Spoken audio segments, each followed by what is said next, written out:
Welcome back to the Coast to Coast podcast. We have amazing news so far. A whole eventful week that we have in store for you. Biggest thing on the slate is discussing the Luka Doncic trade. The Coast to Coast podcast has traded Barufi Vitor for Luka Doncic and a first round pick. We think this is going to be a massive improvement for our podcast, and we think that this will greatly improve our audience moving forward. I think it's a Anthony, break steal. down the trade for us. Huh. And now, a poem. Ant is an idiot. He's so very dumb. Forgot to check his mic. He's such a bum. 17 minutes, shooting the shit. Gone right down the drain because of this twit. He offers his apologies, he's really mad. If you don't accept, he'll be sad. Just an honest mistake, but it'll be okay. Still a great episode, so do not dismay. Let us fast forward, then really press play.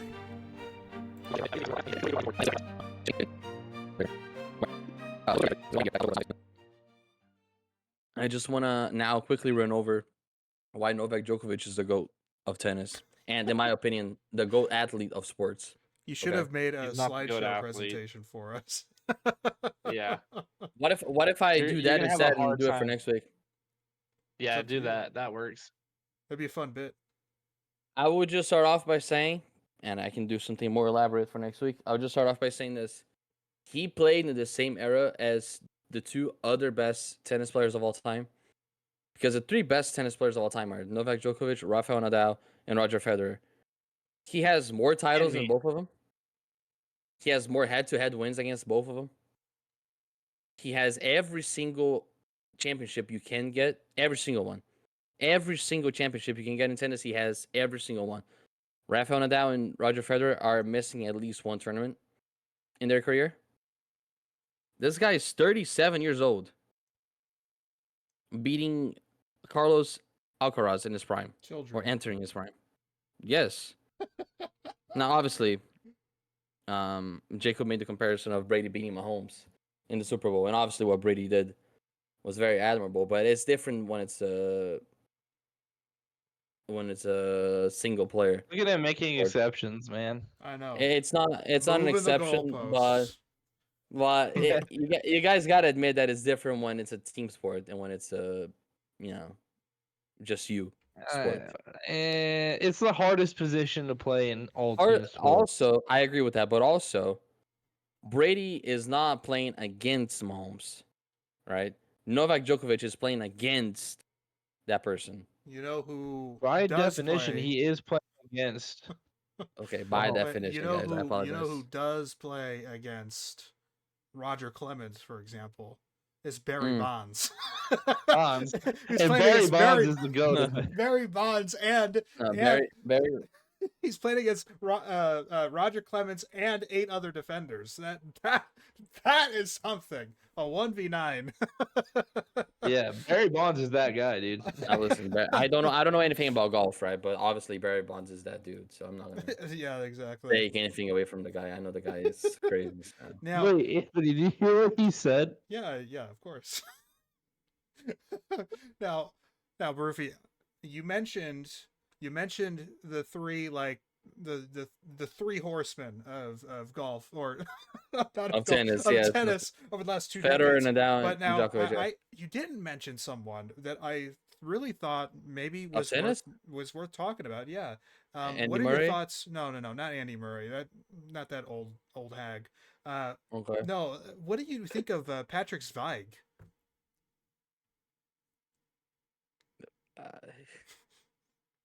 Patrick Zweig. Yeah, Patrick Zweig. Who is this guy? I must admit I'm not familiar. Now, see, he won the what is it called? The fucking the little challenger contest in New Jersey, against Art Donaldson. Okay. Yeah. Art Donaldson. So what are my thoughts on him? No, it was a Challengers reference. Challengers movie that came out last year. It's a tennis movie. Oh, the tennis A movie. tennis Yeah, love yeah, triangle movie. yeah. It was Zendaya. It was Zendaya. Yeah. Tashi Yeah, no, I didn't Donaldson. watch the movie. I didn't watch the movie. Oh, okay, okay, Zendaya okay. was in a fucking tennis movie. Yeah, Yeah. she was. Yeah. It's more of Based on a. Red It's not. Pill. I mean, tennis is like half, like not even half of the movie. It's the tennis is the thing that brings them together, but it's like a love triangle thing. Not my kind of movie. It was fine. A lot of people loved it. Just thought it'd be a funny thing. All right, Because it sorry. had Zendaya in it. Sorry for derailing. Right? I will say as well, real quick, before any more interruptions or anything like that, the final interruption right now. For some reason, my microphone was not correctly connected to the OBS, so the first 20 minutes are cooked.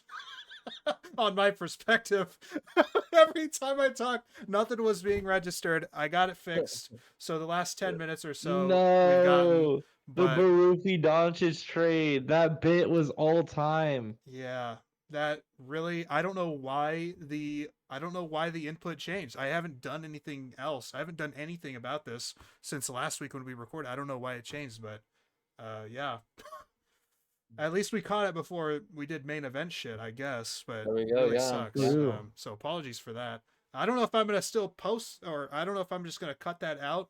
We'll see what happens. But yeah. We'll see what we can do. Well, the viewers didn't miss much. I wouldn't want to hear your voice either. Fair enough. Personally. Yeah. This fucking guy talks Yeah, too the thing much is, already. We just cut out the third or the third. You were word talking about there, Amelia, like the fucking actress, for so long. Exactly. Had a little rant in there, and oh my god, but that that's sucks. that's Yeah. annoying. Yeah. Oh well, it's all right. But yeah. So I don't know anything else. Jacob, did you remember your? Yeah, he had a rant. No, I can't remember it. Darn. What a fraud. Dude, we didn't talk about the Jokic trade, but I was gonna bitch about that because it just or not Jokic, sorry, the Doncic trade. Doncic, yeah. Dude, Uh-huh. I can't wrap my head around it. Like It screams to me. It screams league interference. I mean, I don't think they would do that. I'm not a guy to be conspiratorial about much. There are a few occasions where I think, okay, this makes sense. JFK, for example. But this screams league interference to me. It just doesn't. No two things about this make an ounce of sense. Nothing about it is reconcilable from any front. From a team building perspective, this is a generational type of player that you've already paid.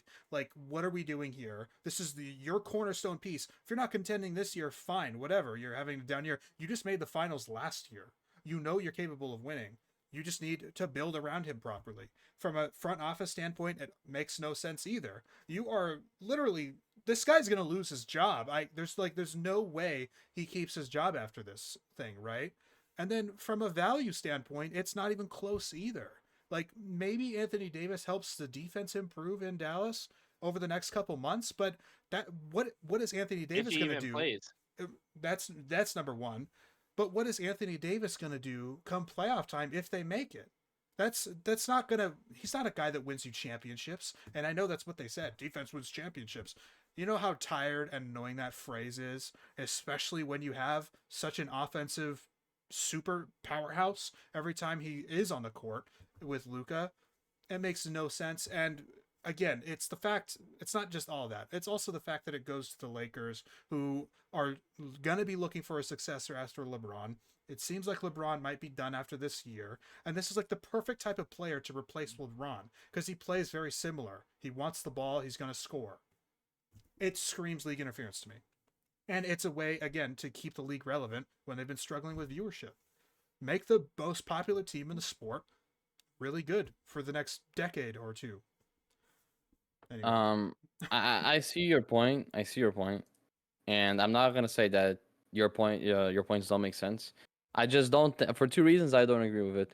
I don't think Adam Silver would do something so obvious in a moment where the big talk about the NBA is, oh, it's falling off. I think to me is way too obvious. You know what I mean? For him to do something like that, to interfere with it directly.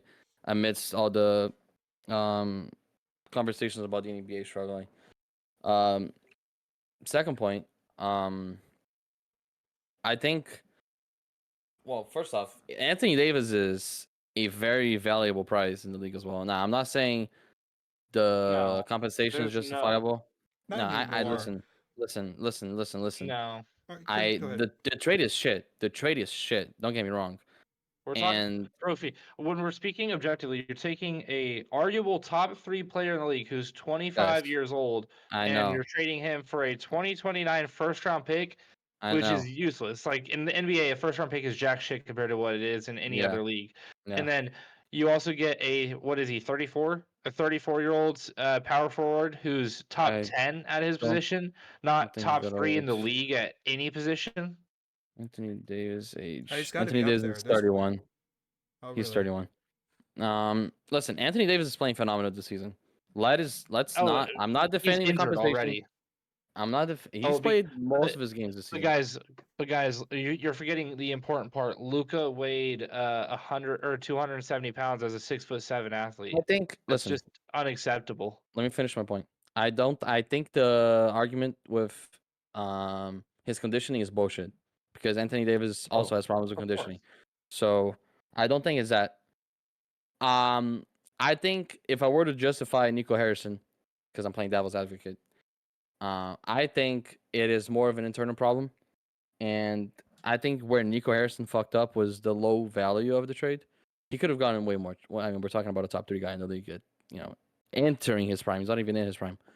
Um, but maybe he overvalued AD, and But that. I Sorry, go ahead. I think it's more likely that Nico Harrison is a dumbass than Adam Silver interfered with anything. You know what I'm saying? That's That's fair, also fair. and you're yeah, 100% fair. He could be the worst like person in any front office in any sport ever for this kind of thing, because this is Yeah. this is one of the 5 biggest trades ever, I would say, for this type of In player. sports history. This And might shit. go down in the worst NBA trade of all time. And it would be malpractice as well, given that Luca did not ever talk about wanting a trade or anything like that. He seemed happy in Dallas, and they It He was didn't. just They bought a didn't. $15 million home in Yeah, Dallas. and they didn't actively shop him either. They didn't no. ask around. They didn't talk to the league or talk to other teams, and that could be complete malpractice. You're 100% right. But again, those things as well make me feel like it could have been a little bit of league interference too. Like, why like any GM at any position in any sport in any level of any league in the world, why would you not at least talk to a second team? At the very least, they didn't I'm do right there that. with you. They I'm right there with you. approached Los Angeles with that offer. Like, I'm right there with you. that to me, like, that is so bad. And again, it very much could be the case that he's just that bad. But to me, that is so bad that it smells so fishy to me for that one reason. Um, I think that what the reports came out and said is that Nico Harrison wanted to do this trade under the rug. He didn't want. I'm not sure why as well. He didn't want the agent. I think that's the report that came out, is that he didn't want Luca's agent to interfere But that's the point with of the an trade process. agent. Like, what is that? Like, that's And the fucking point of listen, having an agent, you know? the guy's a moron. To me. Let's assume that there's no league interference. Let's just try to understand why Nico Harrison would do this. To me, the most plausible reason why he would rush for a trade like this is that something happened with Luca internally. Maybe they said, "Oh, okay, the guy doesn't take care of himself. Maybe he has a trouble adhering to team policy. I don't know. Shows up to practice late. Whatever the fuck. Like it had that to me has to be the only reason. He was like, okay, you know what? I'm done with you. I'm gonna trade you now. Like tomorrow, you're gone. You know what I mean? That to me is the only justification, because I don't understand it either. To me, if I'm the GM, it's two things. Either this guy is never leaving my team, or if he ever leaves my team, it has to be the biggest haul of the century. And nothing else. I said earlier, bro, if we're talking about conditioning, you cannot bring a guy like AD. AD is notorious for being hurt. Oh, now, okay, he's playing most of his games this season. This is the healthiest He's ever he's been. been. Yeah, he's ever been. So I don't know. It's just I don't know. bizarre. And it Just went to the I, finals, right? It's not like the team has been struggling to do right. something. Right. They're They just went to the struggling finals. now, and he has not been healthy, but I mean, like, that's what happens when your star gets hurt and isn't playing. You lose games. That doesn't mean you're not good anymore.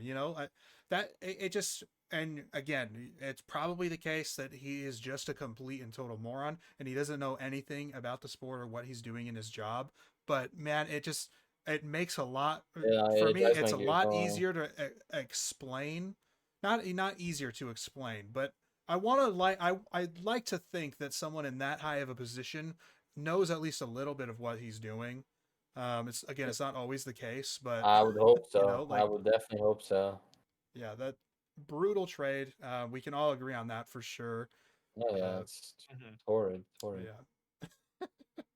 I So saw the news. I was over at my girl's when I saw it, and it was almost 7 when I woke up and I saw it, and I was still a little sleepy. I wasn't seeing properly, and wasn't really You're like, processing. surely I'm imagining this, right? And yeah, and I saw that, I was like, Luca trade, and I was like, yeah, right. And then I walked away. I went to make some coffee, and I went back on Twitter, and I was like, and I saw more people talking about it. And I'm like, why are so many people falling for this? I don't get it. dude, I And then thought it was like a ball sack sports thing too for a I second. I thought I thought I Yeah, thought I Barry thought it was McCock like there. Yeah. I thought it was like a media cross strike. Like, oh yeah, let's like 10 pages together. Everyone is gonna do this story, and everyone's gonna fall for it. And then I saw ESPN posted, and I looked over to my girlfriend. I'm like, Luka just got traded, and she She's doesn't know like, jack what? shit. She doesn't know jack shit about you know the NBA or sports, and she was like, Luka who traded? I'm speechless for like 10 minutes. I couldn't speak. I was like, I'm trying to understand. And I oh my god, I was so shocked. And then Shams did the follow up You were tweet. flabbergasted. I I I was just as shocked. I mean, here's the thing: when Tyreek Hill got traded to the Dolphins, I was obviously very shocked. But the news came out an hour or 2 hours prior that he was talking to the Jets or the Dolphins. So I was like, I wasn't really shocked. I was anticipating it, right? Hmm. Obviously, when the news came out that he was between the Dolphins and the Jets, I was like, holy shit, we might get Tyreek Hill, right? I was, over the Right. moon. But this, out of nowhere, Mhm. yeah, shit. If this was to the Heat, I might have passed out. I might have passed out. If that was to the Heat, I probably would have passed out on the spot. And let me tell you, speaking of the Heat, we just traded Jimmy Butler, right? I'm fucking kind of sad about that. But anyways, Yeah, he's gonna go win a ring with Steph Curry, dude. He got I traded hope to he the does. Warriors. He got traded to the Warriors. Yeah, there you go. He got traded to the Warriors. The Yeah, dynasty's there you not go, Anthony. over. There you go, Anthony. Look, listen, Jimmy's a dog. I had no Don't let idea. all the don't let all the media talk Shows fool how you. much he cares about basketball. No, I honestly, like, look. We got I keep Wiggins. We up got with Wiggins though. most of the news. Oh, that sucks, but whatever. We got Jimmy Butler. That's kind of like a lateral trade. Or Um, has Wiggins not been good this year? I like I Wiggins. think you. Oh, yeah, that's a fair point. It does feel kind of like a lateral trade, but I don't know. We'll see. We'll see what happens. Personally, I think we won the trade simply because we haven't seen Jimmy this year. Sure. Now, obviously, from a value standpoint, it was what? It was Jimmy. We sent Jimmy, Josh Richardson, and a moron. I don't remember. It wasn't a moron. It was a pick. The moron was Josh Richardson. Yeah, let's look at the terms. that fucking, that fucking. It's not gonna Now listen, I auto. love Jimmy. Top 3 Heat lifer of all time. We traded a moron. Oh, and by the Josh way, No, the and moron then was Josh Richardson. Multi-team mega yeah, deal. moron. And then we traded Dennis Schroeder because we also got Dennis Schroeder from you guys. We traded for fucking PJ Tucker, bro. I forgot PJ Tucker was still alive. So Wiggins, He's still in Anderson, 2K. 2025 Now first round. the top 10 projected first round pick. I'm happy about that. That I'm very happy about. PJ Tucker to Miami, Lindy Waters to the Pistons, Jesus Christ, a lot of movement. Holy crap. What is that? 5 teams? 1, Yeah. 2, 3, Let me 4, see if anyone 5. else got traded. Wow. Let me see if anyone else got traded. Just, NBA deadline is tomorrow, so. Well, I guess we'll keep. Do you guys Yeah, what's up? pick up Astronomer whenever you see it in the shop? If I have the space. Not every That's time. fair. I like Not every time. Astronomer. You don't like Astronomer? No, I do. No, he said he does. Yeah, I do as well. This is my first time using it. And I like it quite a bit too. All right. Fun stuff. Fun. And you know what else is fun? A game that we played a few months ago at this point, but it was a lot of fun, and I thought it would be fun to bring it back for a part 2, everybody. Part 2 Oh, of I Call Cap. Part 2. That's what we're playing right now, Oh, yeah. boys. This is our main Yeah, event. I have Ladies 7. and gentlemen, I have 7 this prompts. is the main event of the evening. Tell us. Who is that? Who is that, Anthony? That main event is standing in the red corner at 6'3", A mixed martial artist 253 fighting pounds. out of Nigeria, Africa. Anyway, yeah. So I Call Cap 2. We all seemed to have fun the last time. I didn't get to play at all. Nobody called Cap on me, which was a little sad. Dude, your ball knowledge is too insane. But yeah, so I do have 7 prompts here, 7 categories, if you will, that we'll compete with, and so we'll just go in order. So I'll make an announcement, Jacob, then you, Vitor, okay? And then, but the thing is, I don't remember how we did it exactly. If we allowed anybody to call Cap or just the person after, but we're gonna just do the person right after. So if I say I can name X thing, Jacob doesn't believe that. He can call Cap on me, but Barufi, if he doesn't call Cap, you can't say anything. You just have to let it pass. All right. So remember your order. I might have to see it again because I don't remember it. I'll be honest with you. Dude, you don't remember? I remember explaining. I remember explaining it, but I don't remember the dynamics of it. Well, okay, so it's that's like I basically can name 8 NFL tight ends. I can name 9 NFL tight ends. And you have 30 seconds. It's a 30-second timer. Okay, all right. Cool. And if someone calls Cap on you, then you have to do that thing in 30 seconds. Okay, got it. All right. So just remember your order. It's gonna be me, Jacob, Barufi. And okay, cool. So deal. All right. The first category is superheroes. I can name 7 superheroes in 30 seconds. Ooh. I can name 10 superheroes in 30 seconds.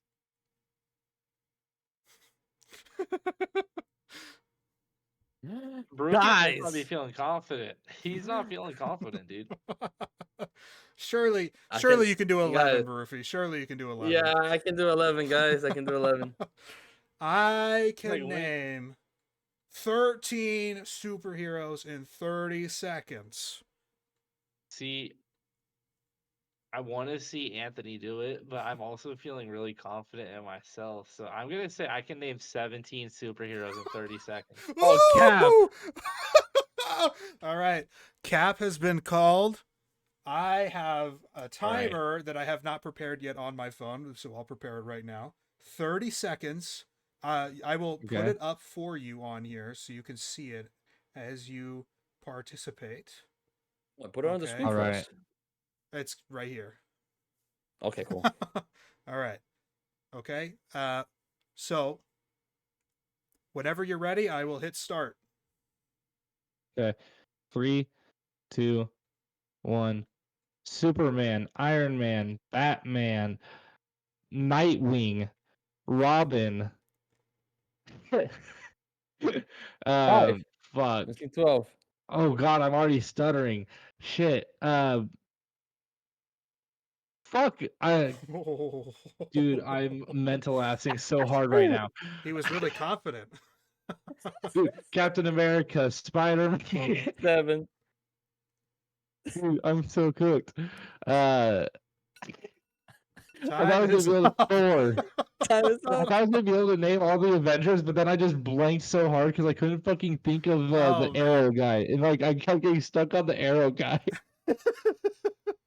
Wow, that was brutal. How many was that? 8? 7. 8. It was 8. I Maybe got you said 8. more last second.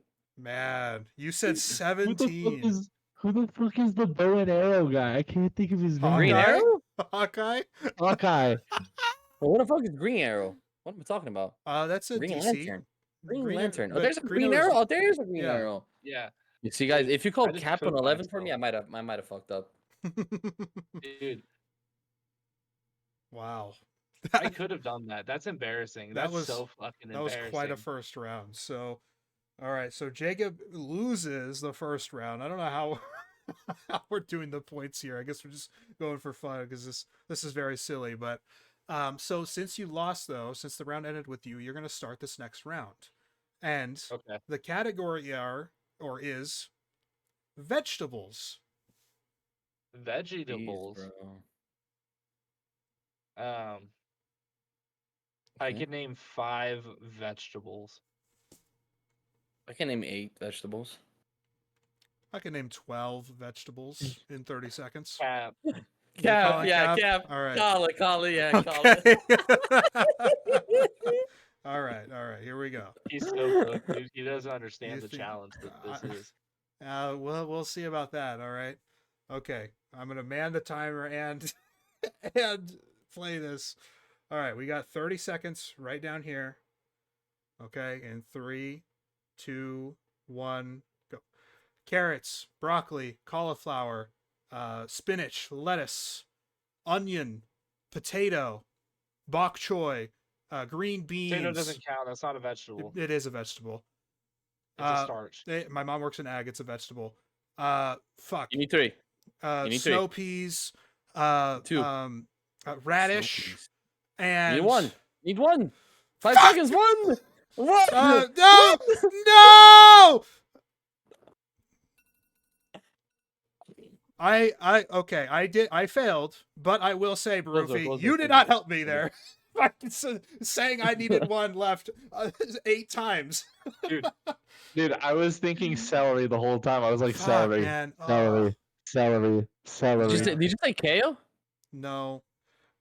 Yeah. All right. Okay. He didn't say celery. Addendum, He didn't say zucchini. He didn't say squash. addendum to the rule. Try to stay as quiet as possible during the 30 seconds. Okay. It's definitely a distraction. I'm not blaming you, Barufi. I lost, but it is a very He's big blaming distraction. me. Yes, and okay, that's the other thing. If we want to dispute an answer, wait till after 2. Okay. All right. Okay, next category. So I And lost got- I lost okay. round 2.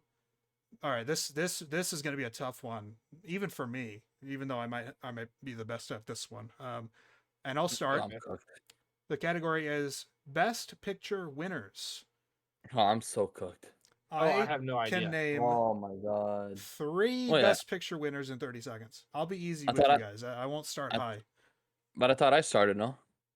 I No, ended the he last starts round. 'cause, Okay, cool. You said 3? I can Yes, 3. I can name 3 of them. I can name 4 Best Picture winners.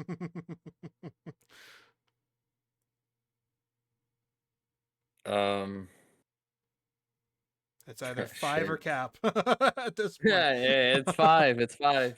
You can name 5. Oh, I can definitely name 5. Okay, I can name He's just gonna 6 name each Best Lord of Picture the Rings winners. movie. Nope, only one of them is won Best Picture. I can name 6 Best Picture winners Yep. in 30 seconds. I can name 7 Best Picture winners. in Cap. 30 Cap. 7 is crazy. So Rufy's called You're Cap. such a dick. 7 Best Picture winners. I think I'll know all of them from the last 20 years. If there are any before that, we might need to look it up. But all right, 30-second timer. As soon as you're ready. Okay. Go ahead and do a countdown for me. All right, in 3, 2. Oh shit! Sorry, go. So, Oppenheimer, dude, we're gonna have Amelia Perez on this list, so we should count that. Oppenheimer. I remember, like, fuck, it was like 2019 is when Parasite came out, the foreign film. I think that won Best Picture. Um, did The Green Mile win it? Uh, Oh fuck. You're not gonna help me out on this. Okay, so I'm gonna guess like Green Mile, Schindler's List. and the time's up. That that was 30 That seconds. was 30 That was It went by super seconds. quick. fast. My apologies. Oh, did La La Land? my Did La La finger. Land win it? No. So the funny story with La La Land though is that it won for about 30 seconds, or a couple minutes or whatever. During the presentation, they had announced that La La Land won, and it would have been like a big sweep because it had won several other awards during that show. But what happened was the actual winner that year was Moonlight.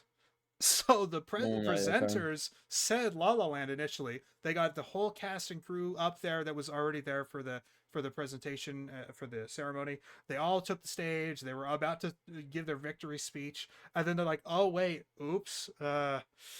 Actually, the winner's Moonlight." That was a big debacle when that happened. So La La Wow. Land might be Wait, the most so famous loser of the Best Picture. Okay, so but Lord of the Rings: Return of the King won it, right? Yes. Did Shutter Island win it? No. No. I don't think it was nominated. Okay. Scorsese doesn't get Dune? nominated much for Oscars. Okay. Okay. What dude, about I only Dune? got 3 right. I'm not sure if Green Mile won. Green Mile didn't, but Schindler's List did. Okay, yeah, that makes sense. Yeah, so 3 And Dune, out of Dune 7. 1 didn't win it. No, it was nominated, did not win. The Green I'm Mile thinking of got third others. place. The Green Mile lost out to The Cider House Rules and American Beauty. Makes sense. Okay. Yeah. So That's bullshit. Dune. What about Godfather won it, right? I would be Yes, shocked Godfather if it didn't. won. Yeah. Godfather 1. I would have said some shit like Titanic, Godfather 1, Lord of the Rings 3, and I probably would have blanked out. How the fuck did The Godfather Part 3 get nominated? It was good. I think the other thing with that too is that it's it's an awards bait film at the very least. It's one of those prestige films from a prestige director, prestige actors. You know. Did Reservoir Dogs win it? Silence of the Lambs No. did. Yes. Silence of the Lambs did, yeah. Silence of the Lambs won the big 5, as did Yeah, Silence of the Lambs, yeah. One Flew Over the Cuckoo's Nest. Oh, phenomenal film. Holy shit. Such a good movie. So you would have fared a little bit better. Maybe not in 30 seconds, but you know a few of them. I'm thinking about it now. If you called cap on my 5, I probably would have failed. All right. So nobody has won yet, which is a little shocking and Hard, disturbing. But all right. Dude, So maybe we're just cocky. Well, that one I'm not cocky on. That was just a really fucking hard category. I would have struggled too. I maybe blink out at 12. I mean, but again, I can name vegetables. I just I couldn't get the last one. So yeah. Dude, I can't believe I did that bad on the superheroes one. That's so embarrassing. All right. Well, you do start the next round, and the next round may be a little bit familiar territory here. Sports. Name sports. Oh. I can name 11 sports. Wow. Going big early. I like it. Aggressive. I can name 15 sports. I'm going to call cap. I don't know about 15 Yeah, and I'm 30 cap seconds. on that. That's a tough one. Okay. You know 15 sports. Can you get it in 30 seconds is the question. All right. I have my timer. It is a lot. One Ready every for 2 you. seconds. Okay. All right. Fuck it. Let's go. All right. All right. Count it. Count it. 2, 1, go. Volleyball, soccer, tennis, badminton, pickleball, handball, chess, basketball, hockey. What the fuck is that sport called, bro? It's fucking lame ass sport. Okay, rugby. Not that one, but rugby, judo, jiu-jitsu, boxing, Muay Thai, kickboxing. Wow, he got it. He fucking got He it. got Let's it. go. Wow. He He went didn't through. say football. He did not, but he at the very end he went through the Mixed martial combat arts. sports rigmarole I and got it done. I was thinking about what is the hockey on foot with the fucking netting? What is that sport called? Soccer.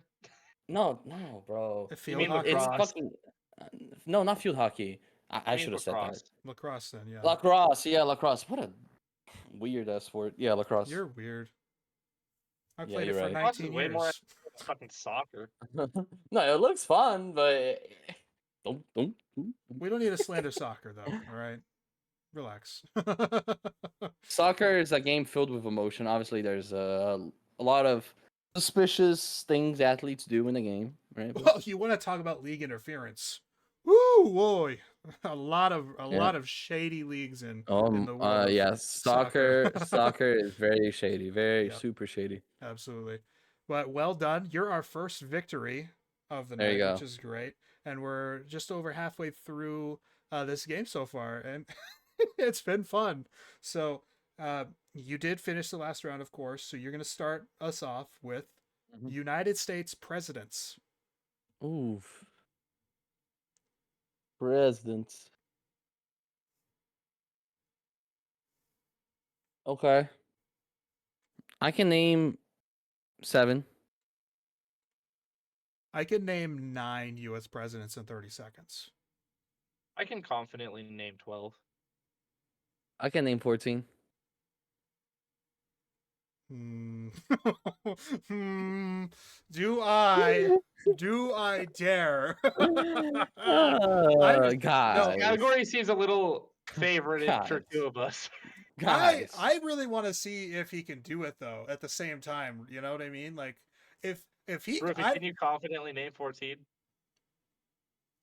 do you think you actually have a shot? If you don't, I if you say no, I will. I have 6. I have 6 on the top of my mind for sure. So do you, if And you then think I'll- you could reasonably have a shot at this, I will challenge you and call cap. If you don't think you can do this, I will allow Jacob to call cap on me if he wants, or we'll continue. I can definitely get close. I can definitely get No, close. All right. I want to win this one. I think I got this one. You want me to continue? It's your decision, Anthony. I'm here. I'm here for. I'm I- not calling cap on you. I'm not calling Jacob, cap on you. You I go for it. will lay 16. I will say 15 if you say 16, and then we'll see if you can do 16. I'm down. Okay. Okay. I Alright. can name 15 U.S. presidents in 30 seconds. He calls I cap. can name 16. Cap. Would have been funny as shit. That's half what I expected. But honor rule remains, which is fantastic. So, all right. 16 is the number in 30 seconds. U.S. Alright. presidents. All right. Three. Timer. 3. Okay. 3, 2, 1. George Washington, John Adams, John Quincy Adams, Thomas Jefferson, James Madison, James Monroe, Andrew Jackson, Franklin Delano Roosevelt, Ulysses S. Grant, Andrew Johnson, Abraham Lincoln, Donald J. Trump, Bill Clinton, George Bush, George H.W. Bush, and Joe Biden. Nice. And didn't even say Obama. Didn't say Nixon. That was good. He had 6. Oh, okay. I counted 15. He got it. He got it. Okay. He got it. 16. I trust He got you. it. He got it. He Alright. got it. Joseph Biden was my 16th. I went like earliest presidents that I remembered, and then I just leaned on the ones that were recent. Well Yeah. done. You didn't even That need was the good. buzzer there. Alright, That was Give great. me 1 second. Have an audio real quick. I'll be here. Fantastic. All right. 2 I got winners to now. like 11. I got to like 11 before I said Abraham Lincoln, and I was like, oh shit. Nicely done. You didn't say Ben Franklin, did you? No. Okay. Just had to make sure. Because I wouldn't trust Rufy's judgment on that one. I did say Franklin Delano Roosevelt and Yes. totally skipped over Teddy Roosevelt. That's funny. That's yeah. Well done. It's interesting, you know, because you feel like have been a lot of U.S. presidents, but you named a third of them, just right there. So yeah, Because they each occupy 8 years, and America Generally is such speaking. a young country. yeah. All I right. mean, who was the fucking president? Was it John Quincy Adams that occupied like 1 month? No, that was Garfield. There have been a couple that have only been in office for a while. William Henry Harrison, um, he had Was to. he the one that died in his inauguration speech from pneumonia? So it wasn't during the inauguration speech; it was after, though. So he did his inauguration speech in the rain, and he contracted That's what it was. pneumonia during that speech, and then a couple weeks later died. Yeah, tough one. Garfield may have, I think, Chester Arthur, yes. And then we have a couple of the assassinations, like McKinley, uh, FDR, obviously in his fourth term. Yeah. William McKinley got assassinated because he was in favor of big corporations, wasn't he? And like all the workers were pissed off about that, so someone assassinated him to get was it Teddy in? Yeah, Teddy Roosevelt. Well, so they were both. Well, at the time, was McKinley a Republican? I don't remember. Oh William. yeah, definitely So was. so Was William McKinley was in favor of like growing Why do they say Carnegie that kills- Steel and Ford Motors, not Ford Motors at the time. Sorry, Carnegie Steel. Yeah. Fuck, who's the oil company? Standard Oil. Rockefeller. Yeah, Standard Yeah, Oil. Rockefeller.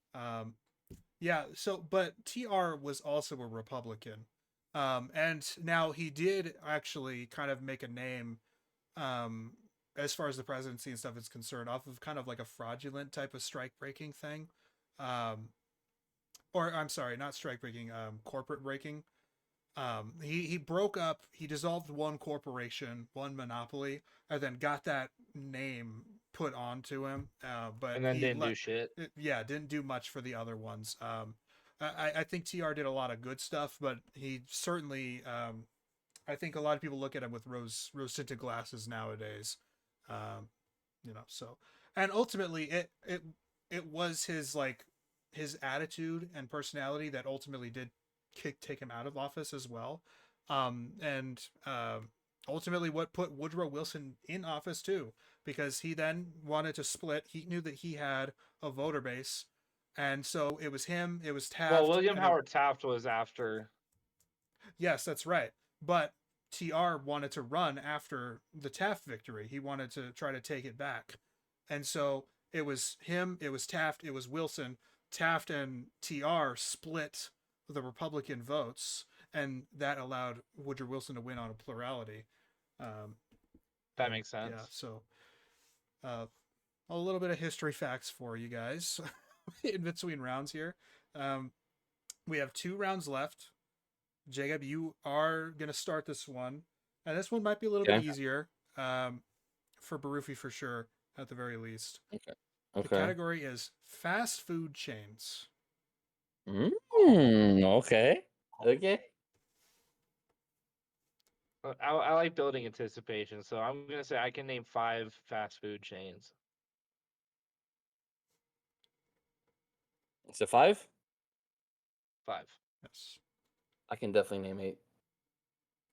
I can name 11 fast food chains in 30 seconds.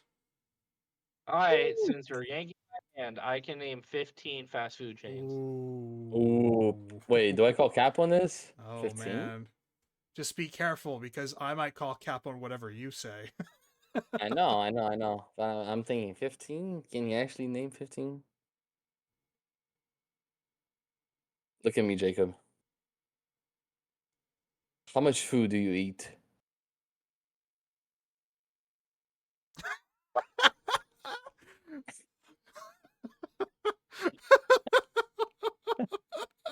Oh my god. Fuck. Can I do it? He's got a crop top on. All right, you know what? Let's The realization that I might actually be able to name 15 fast food chains is crazy. I mean, we see the You know what? we see the signs everywhere. It's not crazy. I'm thinking it's a lot of fucking fast food places, man. That is a But lot. you know what? 16. I can do 16. Ooh. Man, like Listen, We don't even. I don't know if we even have 17 fast food chains in California alone. That's my Surely Oh, we you that's do. my definitely do. conundrum. You definitely do. Yeah, you But got. like You there are got a to. lot. There is a lot more variety along the East Coast for sure. Oh yeah. We'll make it fun. I can name 17 fast food chains in 30 seconds. Brophy, he doesn't seem that confident. He just said he in can this. name 17 in California. I could be feigning ignorance as well. Keep that in mind. I really want to play this one, but I feel like the smart decision here is cap. Okay. Excellent. calls it. Okay. All right. Fast food chains in 30 seconds. Okay. All right. 17. 17, brother. What did I say? 17. 17. Okay, yeah. I knew that. Yeah. Oh, anyway. All right. And 3, 2, 1. Burger King, In-N-Out, Jack in the Box, Carl's Jr., Jesus Rallies, Christ. Culver's, Dairy Queen, Foster Freeze. I don't know if you guys know about that one. Subway, Chick-fil-A, Chipotle, if we count that. Yeah. Man, this bag, McDonald's, Starbucks, Dunkin' Donuts, Raisin Canes. Yep, not enough. Just short. Just short. That's a damn shame. You didn't say Damn. Wingstop. You didn't say KFC. You didn't say Yeah. Popeyes. Dairy Queen. Places I like have. I said Dairy Queen. Places, but You said Dairy Queen. Okay. otherwise places that I like have never eaten at before. So You didn't say Panda. Didn't say I didn't say Freddy's, dude. We Panda. brought up You Freddy's. didn't say Yeah. Panda. yeah, because You did We talk not about say Freddy's Taco on the Bell. No podcast Taco no, Bell. but nobody else no knows Taco Bell. Freddy's. No Wendy's. Oh, I know, bro. I Freddy's could- has I like missed- 50 fucking locations I missed a couple nationwide. big ones for sure. Yeah, it's okay. You know I'm I almost related missed to Freddy's, McDonald's. the owner of Freddy's? Pizza Hut. You're related to the owner of Freddy's Frozen Custard. Yes, he was my great aunt's cousin. Jesus Christ. His full name is Freddie Simon, and my great aunt, her name is Alice Simon. She Guys, I was might die his soon. relative. Well, Deadass? On I'm Jaw? drinking coffee. I'm drinking coffee and tea, bro. And I've had 3 coffees, and I'm drinking tea now and coffee. I might die, bro. I made a caramel latte for the episode, and I drank it in the first 5 There you go. minutes. There you go. Do you think one can do CPR on himself? Because I might have to invent that. Because not sure. You let us Anthony, know how we that have goes. a finale. yeah, We have a finale. We do have a finale. We have one final category here. Now, you two have won a round. I have not. Naturally, this is my first time playing. But the final true. the final category is European countries. European countries. And I'm going to start big, guys, big. I can name 12 European countries in 30 seconds. That's big. That's big. I for sure can't, but I'm gonna be arrogant. I can name 14 European countries. I can name 17. That's a lot. Now, see, I really want a victory under my belt, but can I do 18 of them? I don't know. In 30 seconds, that's... Oh, fuck. I can name... Dude, I'm gonna be going based off of fucking UFC fighters. I can name 18 European countries in 30 seconds. You wanna loop around to him, Jacob? You guys are going to make it bigger? I don't want to You're play going it. to try to get me I to kinda say wanna one in play 30 it. seconds? One every second? I really want to play this. I can name 19 European countries. Wow. I want to call Cap so bad. I Really, want to dude. see I want to see Anthony do it though. You said 18? The number's said- 19 now. yeah. The number's 19. Number's 19, 19? yeah. Number's 19. Can I name 20? I think so. You You're can name passing it to 20. me? I'm passing it to you. I can do 20. Oh man, I want the victory under my belt though too, man. So I don't even know if Jacob's gonna call cap. He might just pass on. I might not even have a chance at a victory here. I don't know what he's gonna Wait, do. wait. How many European countries are there? More than 21. One, yeah. There's a decent amount. There's plenty of smaller ones. I can name 21 European countries in 30 seconds. Jacob, do you want to loop around, Jacob? I can name 23 European countries. Nah. I have to call cap on this. No! Okay, no, I Fuck! don't call cap. I don't call cap. I don't call cap. You do what your heart No. desires. I was thinking. I didn't state it. No, I'm not. I'm not calling cap. I can name 24. I'm calling cap. Did Anthony? There's no way I'm going to be able to name 25 in 30 seconds. That's just, you know how long some of those words are? Liechtenstein, Luxembourg. Okay, can I have some prep time? I just want to think for like maybe I'll give you 30 is that thinking seconds and then 30. 30 thinking seconds. You That's a know, lot. yeah, 30 thinking seconds, but you can't say anything. Just mental No, I'm not. thinking Look, seconds. my phone. Can I throw my phone on? There you go. All right. Here's your 30 thinking seconds. Okay. Should have put Jeopardy music on. Bum bum bum bum bum bum bum. Question. Bum. Yeah. If we were to do this, would the Republic of Dagestan count as its own country? I don't believe so. I've never heard of that country, quote unquote. It's a sector of Russia, but it's like its No. own thing. No, that would not count. Fuck communism. It's like, but see, like it's almost as if you want, like, would you count Puerto Rico as its own country? It's not exactly the same. It's not Yeah. 1-to-1. The situation Yeah, with I that is would. the situation with Russia is a little bit different there, but I get close, man. I get close. I'll tell you guys. I get close. okay. All All right. right. How You many? pulled How up the many do I need? European map. Oh, fuck, 26. dude. 24. 24. Oh, 24? Yeah. Oh my god, that is so many, dog. In Dude, 3, you're gonna have to like wrap them. Okay, all right. 2, Fuck, I regret this. I 1, should have called cap on you. Okay. go. All right. Denmark, Iceland, Norway, Finland. Okay. Scotland, Great Britain, Spain, Italy, Germany, Slovenia, Estonia, Croatia, Russia, Poland, Ukraine. Fuck. Austria, Hungary, Netherlands. Not quite there. How many? How many Was did I that get? 21 or 16? 18. I counted.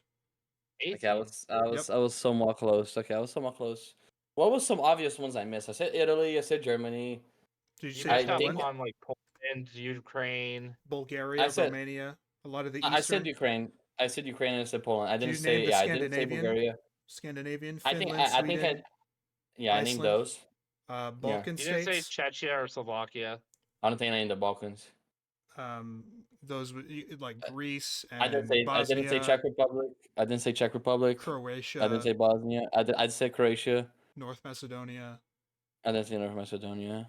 I was there, man. I mean, I was there. you got If the I, big ones, and then the way you pronounce Great Britain threw me off for a second. yeah, it was funny. Yeah. I was more so thinking than just Yeah. a fucking Oh. GB and I whatever. thought I for a didn't say second you Wales. said Great Butane. Like what? Yeah, Great Britain. Yeah, I didn't say Wales. I said Scotland. No Ireland, No, No, Serbia. Ireland. Serbia, another No Balkan Serbia. state. I thought about Serbia when I The did my prep time. Vatican? I said Serbia. Yeah. The Vatican. Vatican. Oh, okay. Yeah. I was close. I was close. No, 30 seconds is such a short amount of time. that's why like there's a point where it's not just about mentals anymore. It's about you literally physically being able to say it fast enough. That's an art, people. It really is an art to talk quickly, but Yeah. So that was I Call Cap Dude, Part 2. Can we do one more? Can we do one more? Okay. Are you Characters picking then? from anime. Man. All right, if we're gonna pick ones, I want to pick one next. Okay. What, anime All right, characters? Jacob, we'll do anime characters from Jacob, and then Rufy, you get to pick a Okay. category. All right, you go ahead. Okay. You go ahead, Jacob. I can name 10 characters from anime. 10? Proofy, you know what I'm doing, right? No, I know. 10. I've watched a little bit of anime. I'm thinking, what's a realistic number for me? I can name 13. You leave me no choice.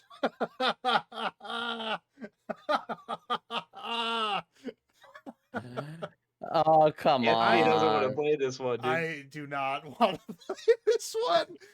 This one would be very sad to I'm watch. not calling cap on you. I won't call cap on you, Anthony. I'm not You calling can't cap on call you. cap Me. on me. It's Jacob. It's and me, like, here. anything I say right now, he's going to call cap. And I don't want to play this one because I have no Okay, fucking I'll let idea. it slide. I'll let it slide. I'll let it slide You're letting slide on me? on Anthony. So we're doing Jacob- the wraparound Jacob or you cle- call cap on me? Jacob clearly wants to play this one. Okay. All right. So you guys didn't call cap on me, right? So I can name 18 anime characters.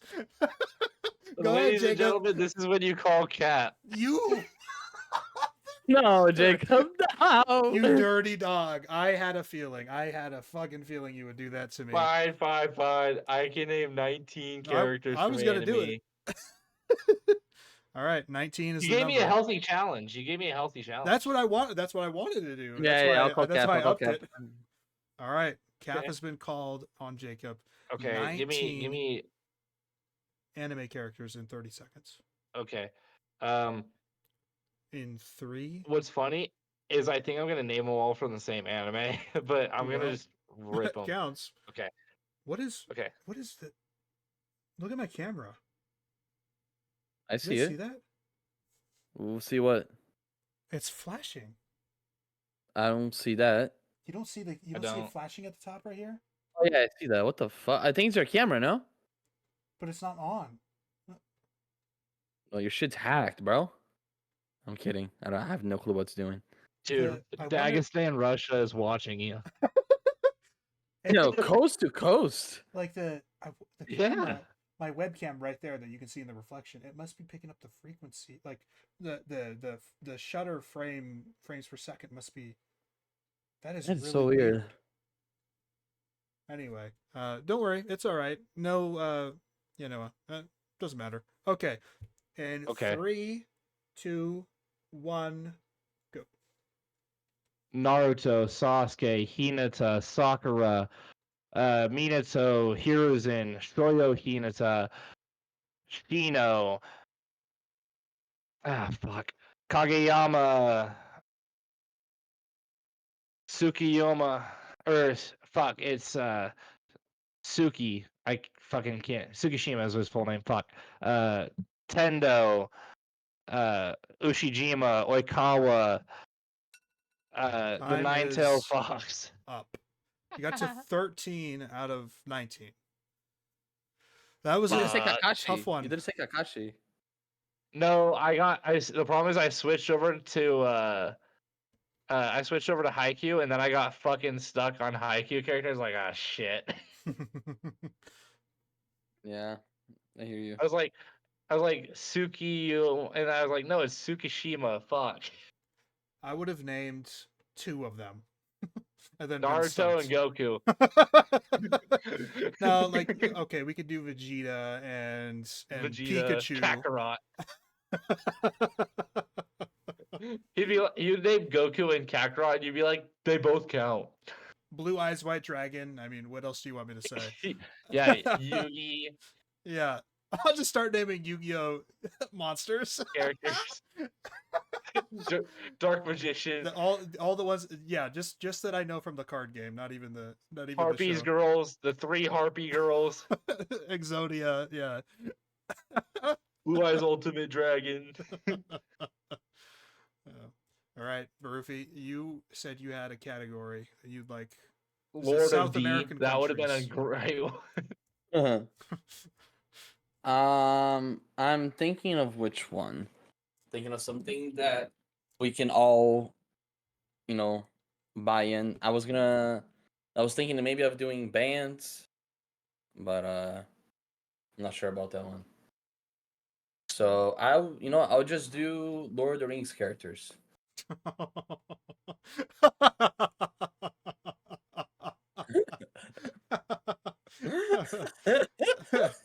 It might not be that bad. We'll see. Yeah, I don't think so. Including the Hobbit. Well, yeah. Sure, Tolkien yeah, characters. We'll just do Tolkien characters, yeah, Okay. including the Silmarillion. This would be so much more fair if we said Harry Potter characters. I'm cooked. We could. You know what? That's a better idea because then all three of us would have like an equal advantage. So no advantage at all. You want to pivot to Harry Potter characters? Sure, let's do Harry Potter characters. Okay. I'm sorry, Broofy. I had to ruin it for okay. you. It's okay. Broofy, you can go ahead and start us. Yeah, I'll start with 10. 10 Harry Potter. I can name 12 Harry Potter characters in 30 seconds. I'm looking into your soul, Anthony. I can name 13 Harry Potter characters in 30 seconds. I'm not sure if you could have done 12, but I could have done 12. You could have done 12. You said 13? Yeah. The Yep, I Weasley can do family accounts 15. for 7. 15. I can name 16 Harry Potter characters in 30 seconds. He calls cap, ladies and gents. He calls cap. He calls cap. Now, does So my brain... I couldn't have named 13. I just needed it to loop around again. Does my brain fumble again under pressure? Probably, but it'll be funny. All right. It's still doing it. Anthony needs to win one, dude. It's still doing it. All right. In 3, 2... 16, right? 15 or Yes. 16? 16? It's 16. 16. I called 15. Okay. You said 16. Okay. All right, cool. Thank you for clarifying. In 3, 2, 1. Harry, Ron, Hermione, Snape, Dumbledore, Luna, Neville, Crabbe Goyle, Draco, Lucius, Voldemort, of course, Bellatrix, Dobby, Gilderoy Lockhart, Remus Lupin. You got it. I did? 16. That's 16. Oh, shit. That's 16. I thought that was 11. What? Why was I so far behind in my head? No, you got got the it. first 5 in a matter of 2 seconds. Okay. Yeah. Yeah, I guess so. All right. Nice. I won!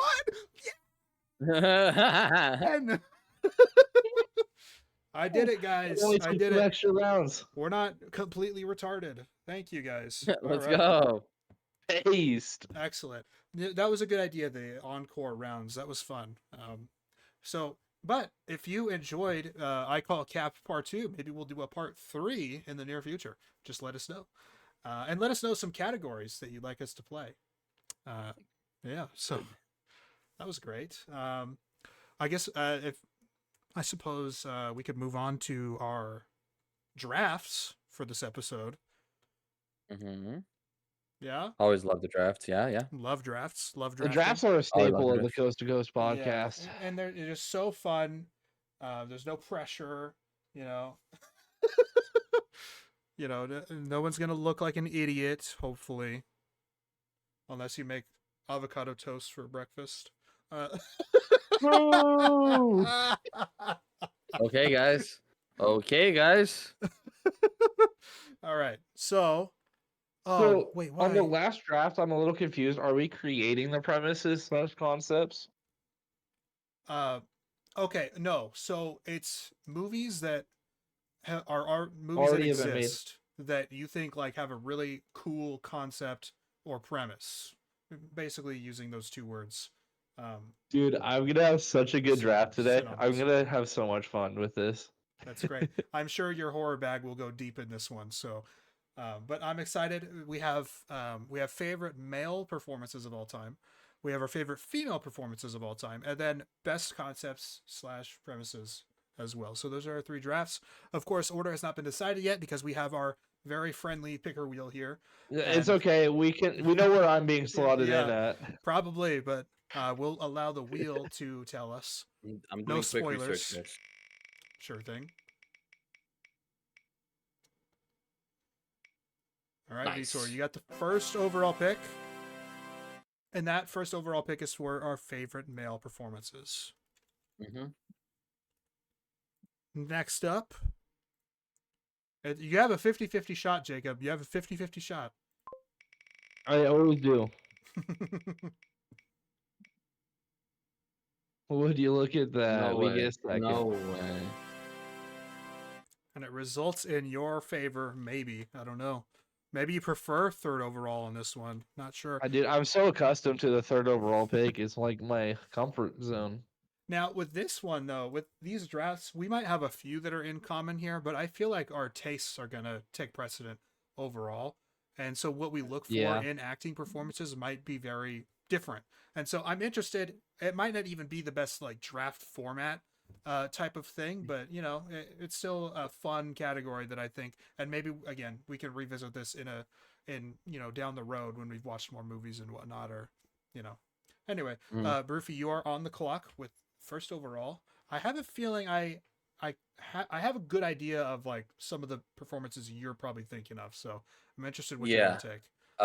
It's definitely. I didn't even have to do research for this one. It's probably my best or my favorite performance ever, and that's Hopkins in Silence of the Lambs. Oh, okay. Big fan of that performance.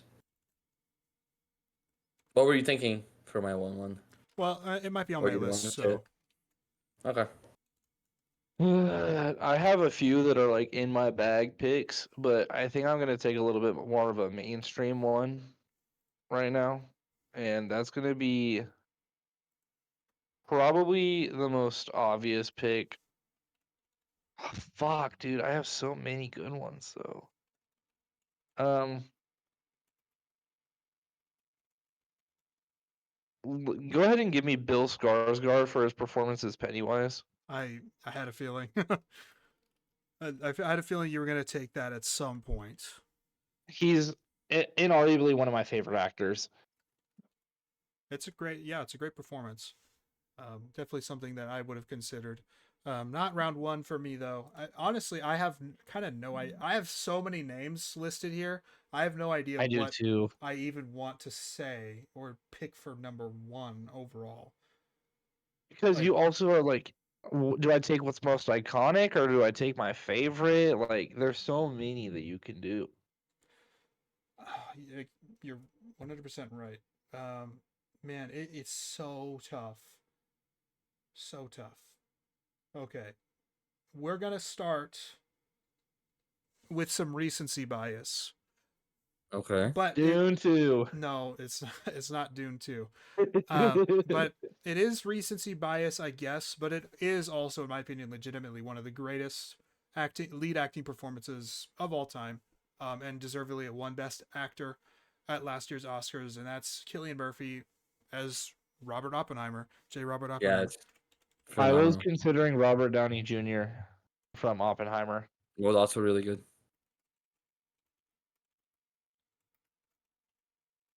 And I have the next pick again, which Ooh, I is forgot fun. about this guy. Oh, I hope he makes a wraparound. Man. Okay. This one is certainly very underrated, and honestly, it could have gone into the underrated performance draft that we did last week or a couple weeks ago at this point. Um, and it's not that it's like the fourth best performance of all time, but it is one that every time I watch this film, I'm just completely like taken aback by the physical performance that this actor portrayed in this film, and that's going to be Vincent D'Onofrio as the Bug in Men in Black. The Bug. Yep, as the Bug. That's funny. Such a great Dude, performance. oh my god. I'm doing some like quick research and just like a movie that I totally forgot existed, but I fucking loved growing up was Jack the Giant Slayer. It's so bad, but I loved it. I don't know why. Um, okay, so Oh my I have god. I have two guys that I'm for sure taking, but I also know Broofy hasn't seen either of those movies. So I'm gonna be sniping here and taking Tobin Bell as John Kramer.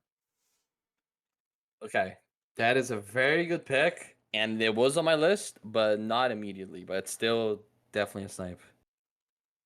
But I could have been more mad at it. I could have been more mad Yeah, at it, but it's a good pick. Very good pick. Is it JON or JOHN? JOHN. All right. Holy shit! Another trade in the NBA.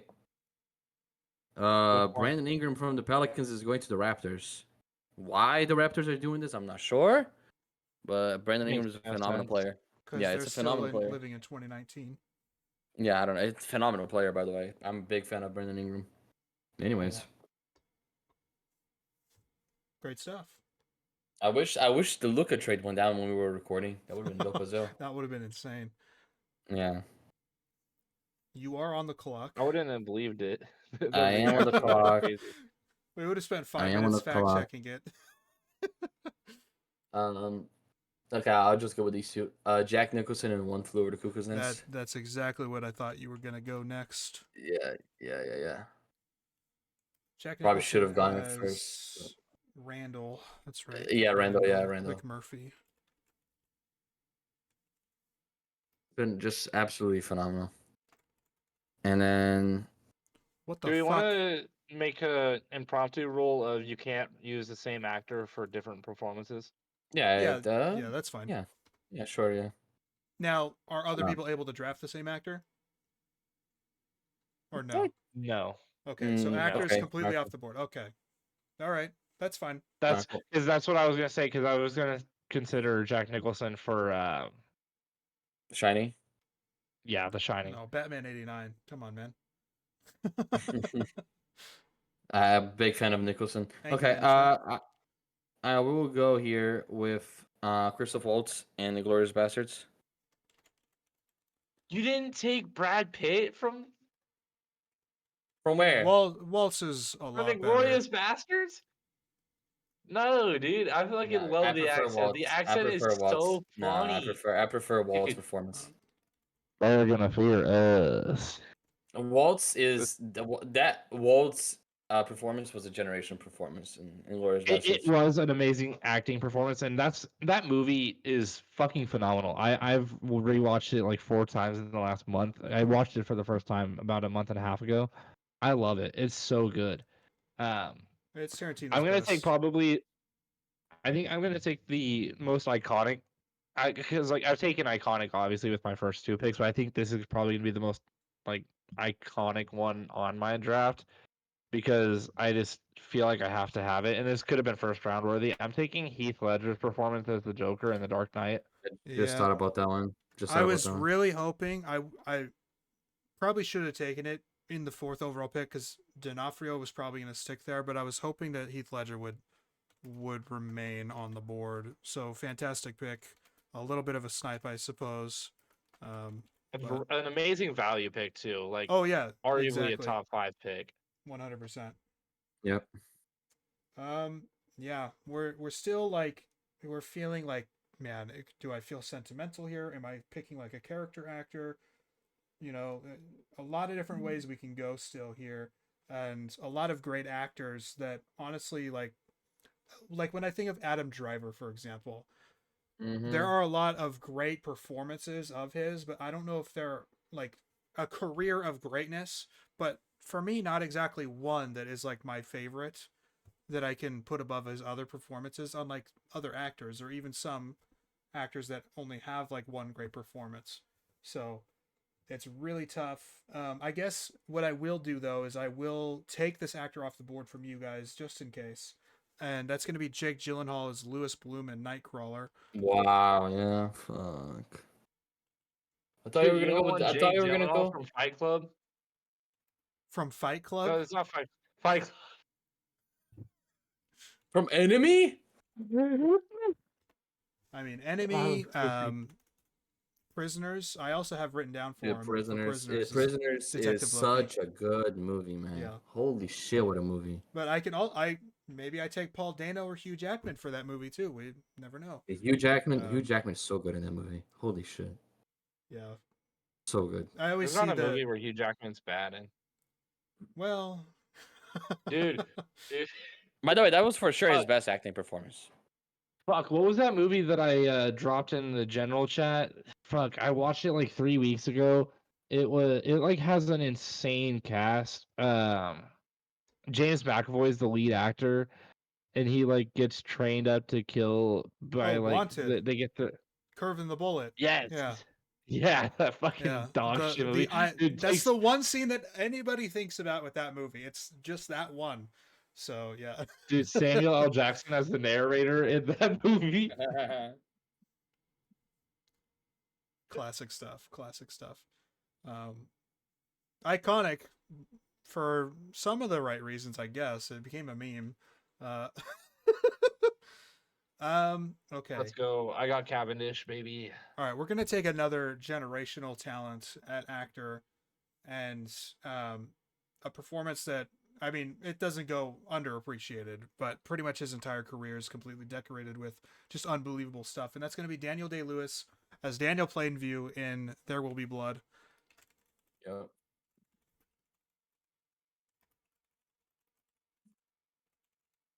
Good pick. Mm-hmm. All right, Anthony, I'm going to tell you the actor that I'm going to take first, and I want you to guess the performance I'm taking. James McAvoy, Speak No Evil. No. No. James McAvoy in Wanted, actually. No. Sorry. James McAvoy in Split. There you go. I'm going to be taking Liam Neeson. Schindler's List. Yeah. That was an easy one.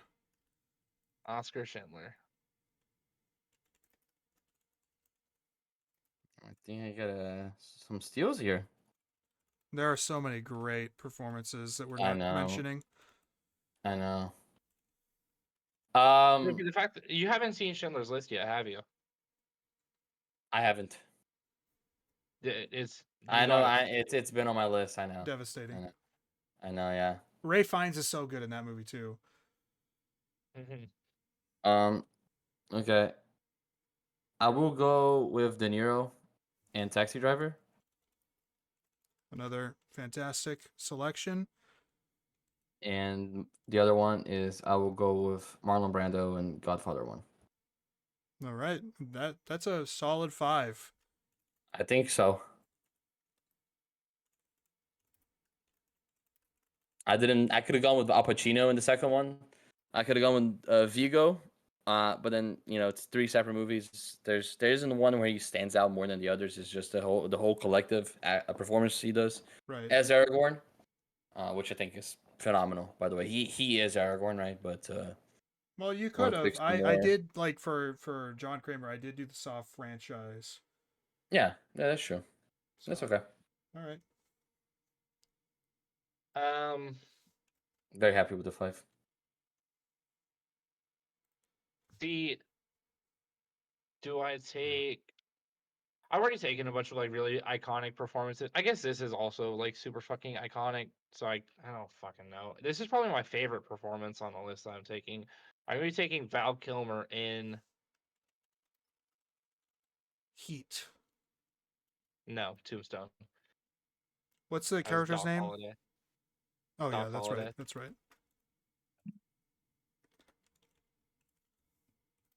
Underrated film in general.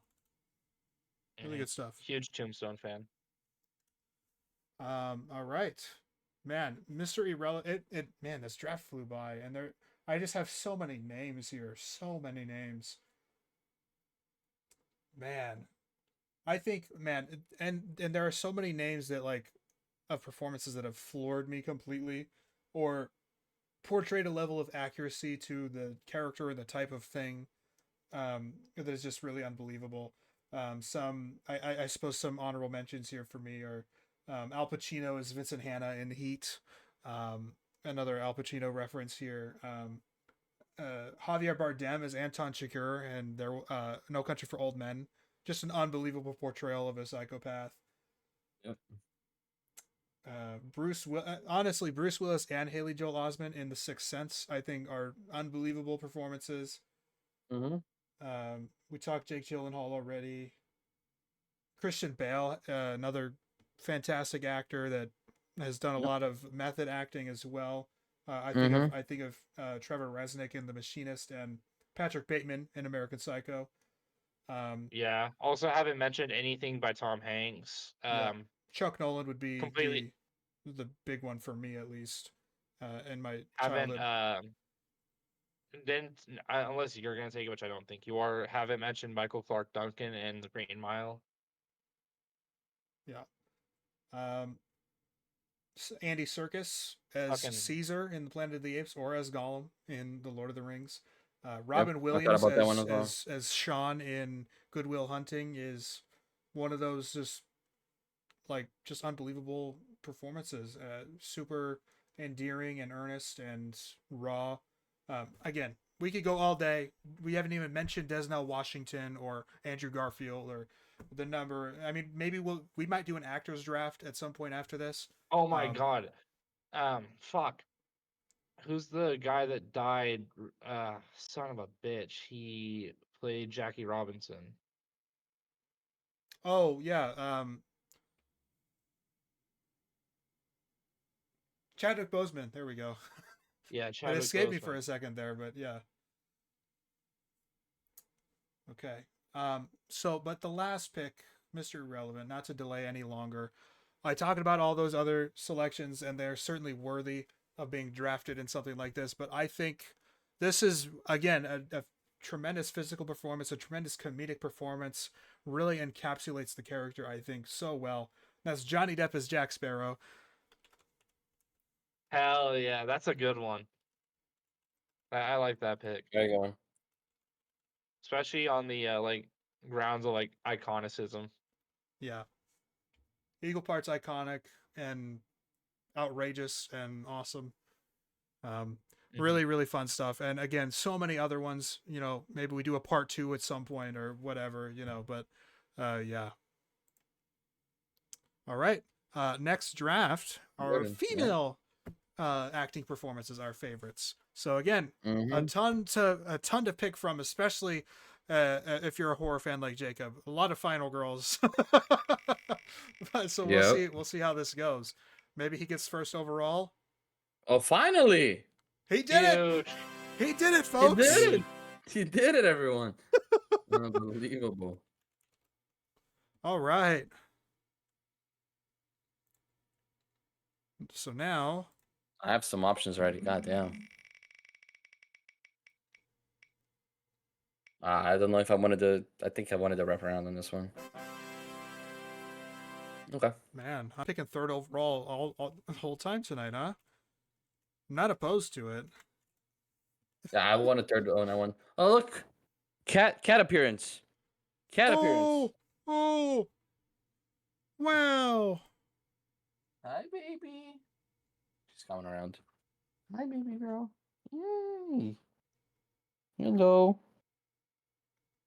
Fantastic. Hi, baby. How Right. are you?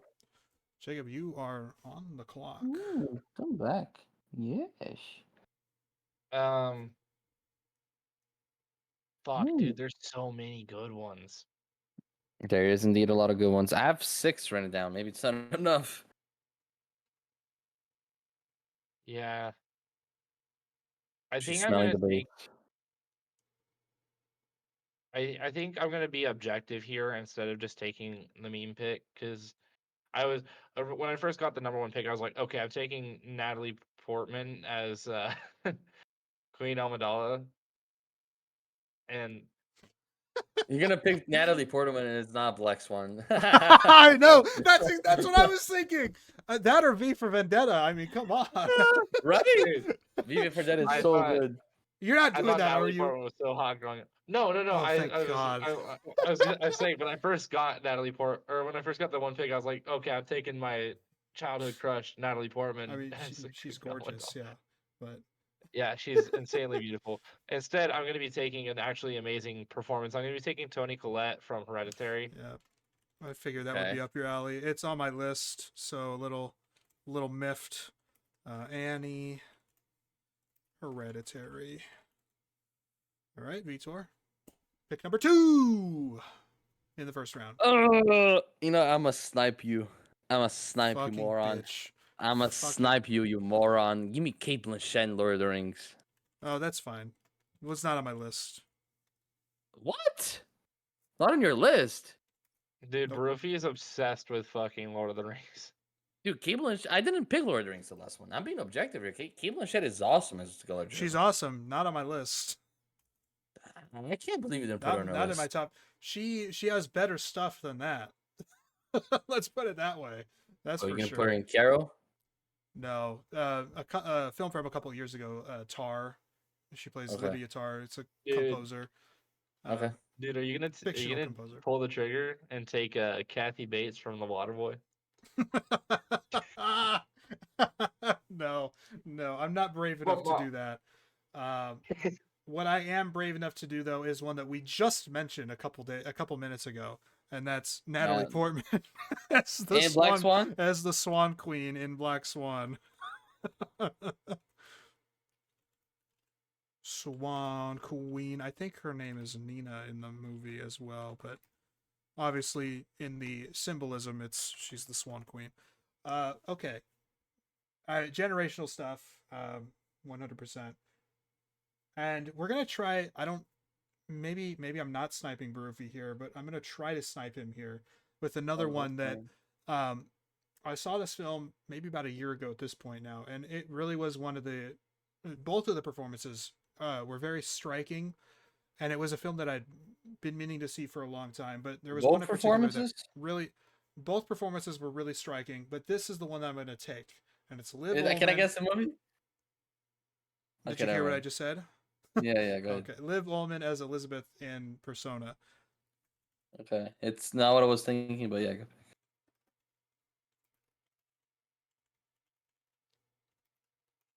When you said both performances, I thought you were gonna pick another movie. I know exactly which movie you're thinking of. Okay. All right. So Well, maybe you pull the trigger. I don't know. I think I might snipe Jacob here. I will go with Vera Farmiga in The Conjuring. No, that's fine. I don't like the Conjuring movies. Well, I thought she was phenomenal in The Conjuring. She's great, but Good. not on my Yeah. list either. Okay. See, I'm gonna be taking so many fucking horror in this. I'm gonna have to be the horror rep. Well, I mean, it's a 'Cause, great like, genre for women. Ironically, it really is. it really is. And Um, did you see the thing that the Terrifier director posted? Quick aside here on Twitter. I He did not. basically was like,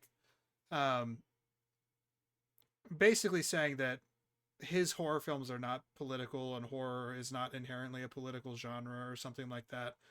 I was like, what? What are you talking about? 99% of horror is deeply political. Right. Like, you clearly don't get the Yeah. point, man. Like that is a bizarre thing to say. But anyway, Chris sorry. doesn't know what he's talking about. No, you're totally fine. Fuck. See, I took iconic performances in the last one, and I kind of want to drift away from that. But I also wouldn't feel right without taking Jamie Lee Curtis as Laurie Strode. So I have to have that one on my list. I can't not have that. Fair enough. But I think I'm gonna be drifting away to different performances and doing more of what I prefer, which is not what I prefer, but like giving acknowledgement to newer horror where Mhm. there's like a ton of slept on performances. And I'm gonna be taking Micah Monroe from It Follows. Okay. What's her character's name in there again? Jay Hyatt. And we're just gonna put J. For those who haven't seen It Follows, it's an amazing horror movie. Not I'm amazing, but it's like it's a really good horror movie. due for a rewatch. Doesn't get enough credit. I don't think I Okay. have it logged on Letterboxd because I haven't seen it in a long time. I'm torn between two picks right here. I'm really thinking. I'll let that one slide though. I'll go with this one first. I'll go with Shelley Duvall Okay. in The Shining. Goated pick. I think that's okay.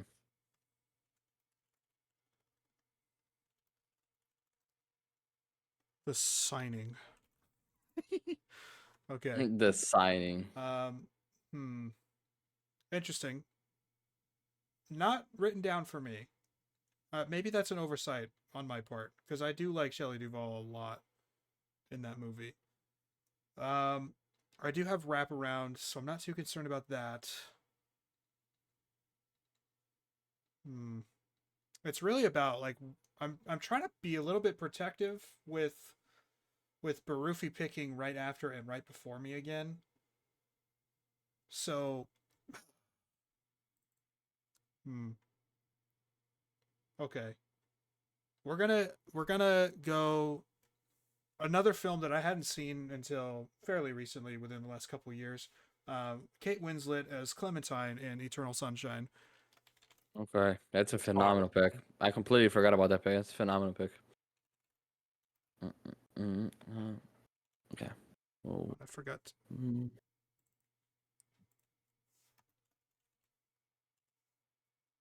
And then round 4, we're gonna go with Charlize Theron as Furiosa in Mad Max Fury Road. Okay. Good pick. All right, my turn, right? Yep. I'll go with Jodie Foster, Silence of the Lambs. I'm reading you like a book, man. I'm sorry. Listen, I like both of their performances a lot. Yeah, I mean it's great. They film won the Big 5 for a reason, right? Yep. Mm-hmm. Okay, Anthony, I'm taking I'm taking horror again for my last two picks. Can you guess either of the performances that I'm gonna pick? I would be surprised if one of them is not Elizabeth Moss for The Invisible Man. She's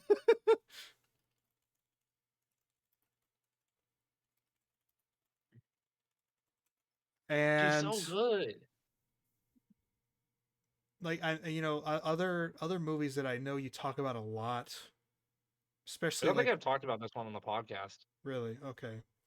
Might take a second here to think then, because like the next one I would have thought for you, especially one that you've talked about a little bit, was Samara Weaving for Ready or Not. Is that it?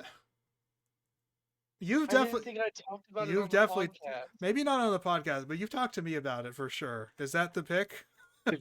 Yeah, no, that's literally what I have pulled up on my other screen. Wow. Fucking Read him like a book. I read wow. Man, I fucking Nostradamus or something up in here. Jesus Christ. I fucking love Samara Weaving. She's awesome. She's All so right. good. That's hilarious. This, Anthony's from a movie you haven't watched, and I've told you twice not to watch it. And Yeah. I'm not judging you because I suffer from the same malpractice, and I have to get to the movies you recommended me. But this is going to be Kang Hee Jung from Old Boy. I can spell it out for you. And space Hye hyphen Jung Jung. There you go. The J is lowercase. Apparently, yeah. That makes sense. Yep. There you go. She won a few awards with that. It was good. All right. Do you have a name that I can attribute? Oh, I forgot her name in there. I'll get that to you. Give me one That's second. clear. Not Cecilia. Clarice. I was like, that's not the name.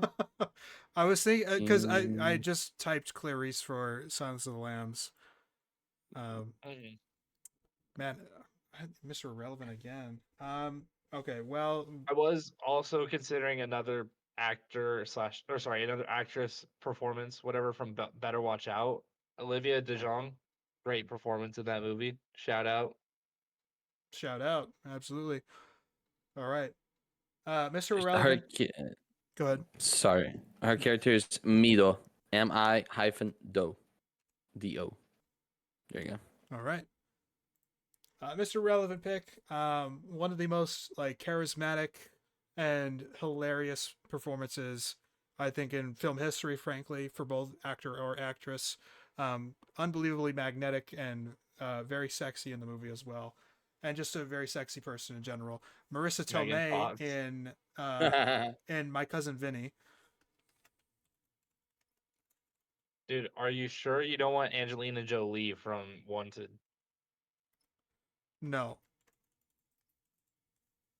if you guys haven't seen My Cousin Vinny, it's a great movie, really really funny. Um, good stuff. And she's hilarious. She's fantastic in it. Um, Underrated performance for sure. Although I think she was nominated for the Oscar for that movie. Um, My Cousin Vinny Oscars.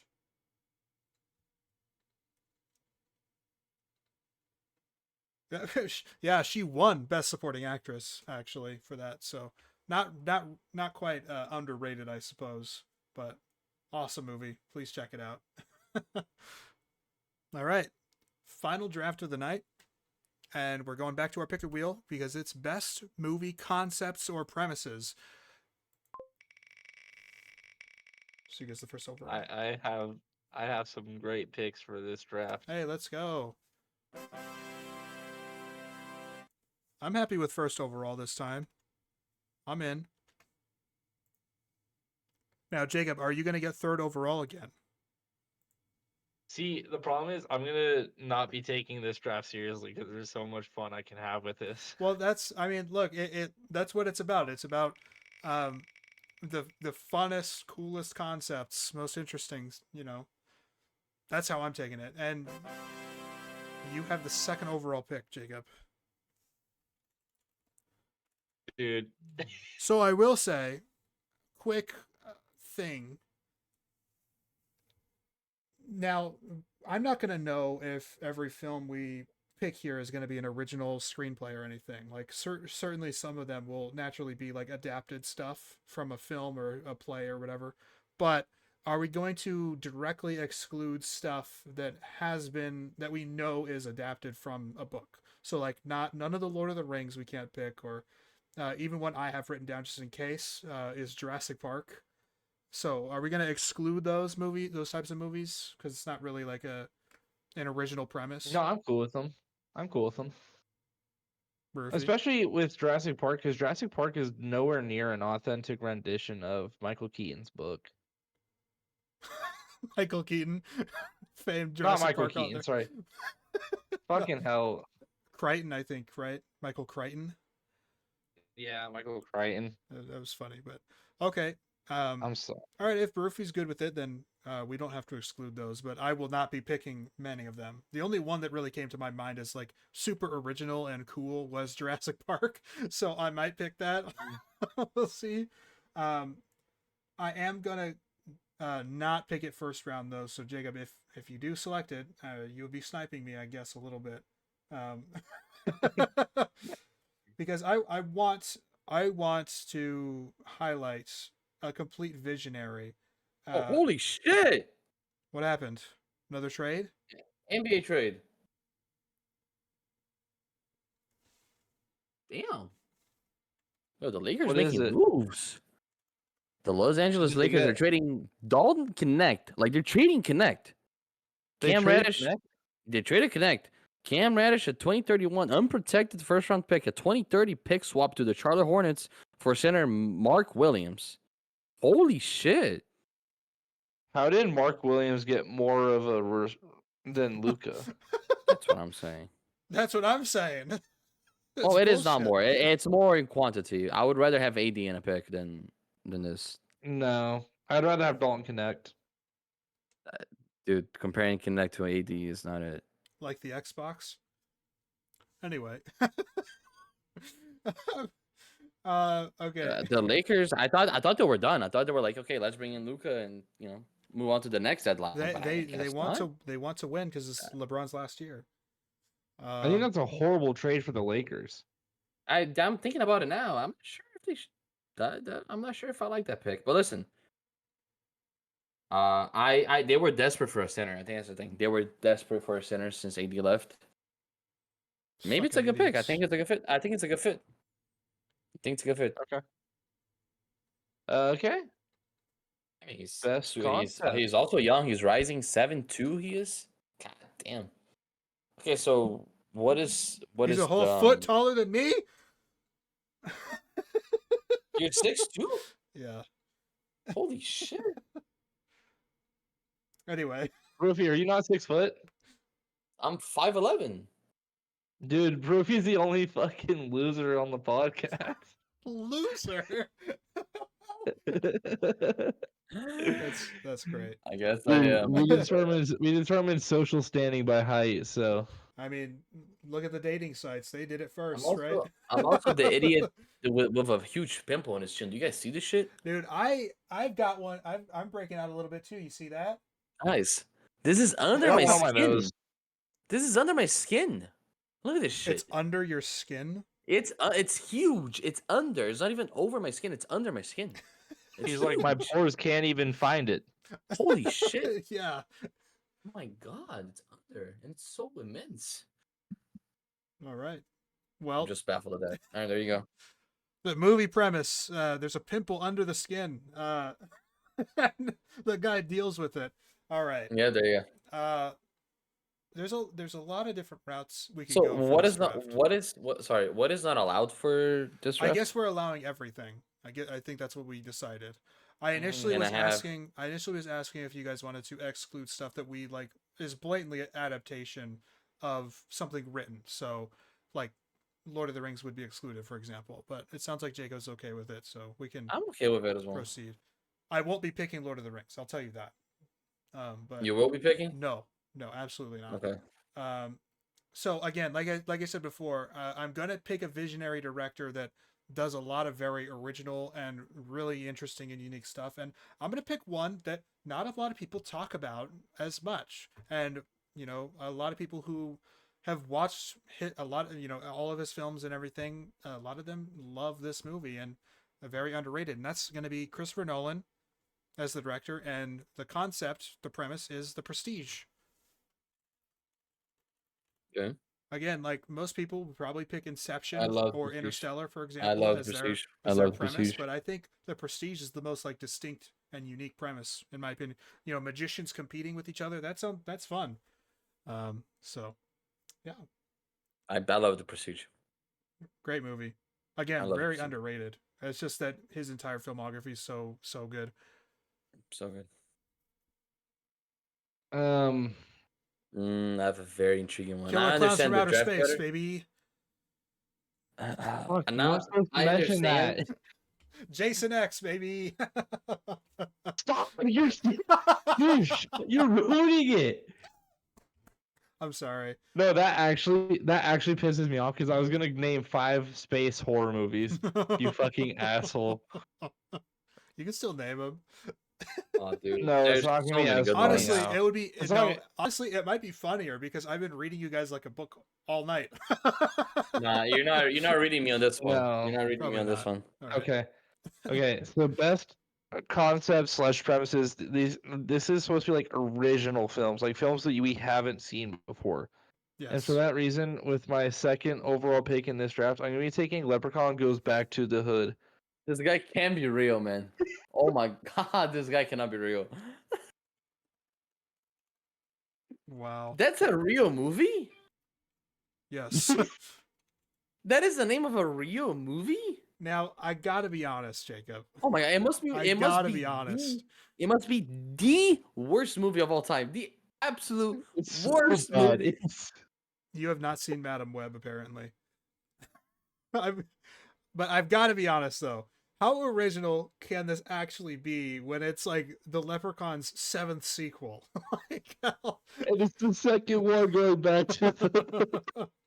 but where's the you opened up with original that we've never seen before, and this is like the 7th Leprechaun movie. What are you doing, Dude, is that part of the fine, joke? fine. Yes, that was part of the joke. If you want to But keep fine, it, you can keep it. No, I'm gonna change it. I actually do want to participate in this because I Yeah. want to be original. So Sure. I'm gonna be taking. It's very original. No, I'm gonna that's take the notes from opposite. Yeah. That was the point. I don't care that it's. I don't care that this is like a readaptation. I'm taking the 2024's Nosferatu. Well, again, it's not exactly playing the game. That is the most like Yes, that is one of the more straightforward retellings of a classic story. yeah, but it's the best iteration of a concept slash premise. If you're good with it, then sure, that's fine. Okay. You know, you could have just not mentioned all the fucking space horror movies, You you can still asshole. name them. I'm sorry. Alien is still on the board. Gotcha. I named another one. Oh, that's great. Yeah, but that one's actually good. That was the whole fucking joke. I was gonna take all the like 18th movie in the series where You it's a still space movie can. for no fucking reason. It would have been funny. Anyway, Man, this is hard, man. is it? I know because I have so many good ones. I have so many good ones. I'll tell you one thing. We've talked about a few of them already in No, these. dude, I already thought of it like at least 20. I just don't know which one. Literally don't know which one. Um, I will go with this one because the idea of this happening in real life always scared me. And I think it's fascinating. No, not the Okay. best. The Truman Show. Yep, I have that written down. That's up there. Dude, I he's think gonna take the crow. The original, yeah. and you see for this one. Now, see, I love that pick as well, not just because of its originality, but because everybody after watching that movie, when you first watch it when you're like 11 or 12, everybody has had that thought. Like, Yeah. is this actually happening to me? And it's been like such an iconic premise It changes. that even It changes. people, Yeah. even people who haven't seen the movie know about the premise. So yeah, I think it's a great pick. Mm-hmm. Yeah.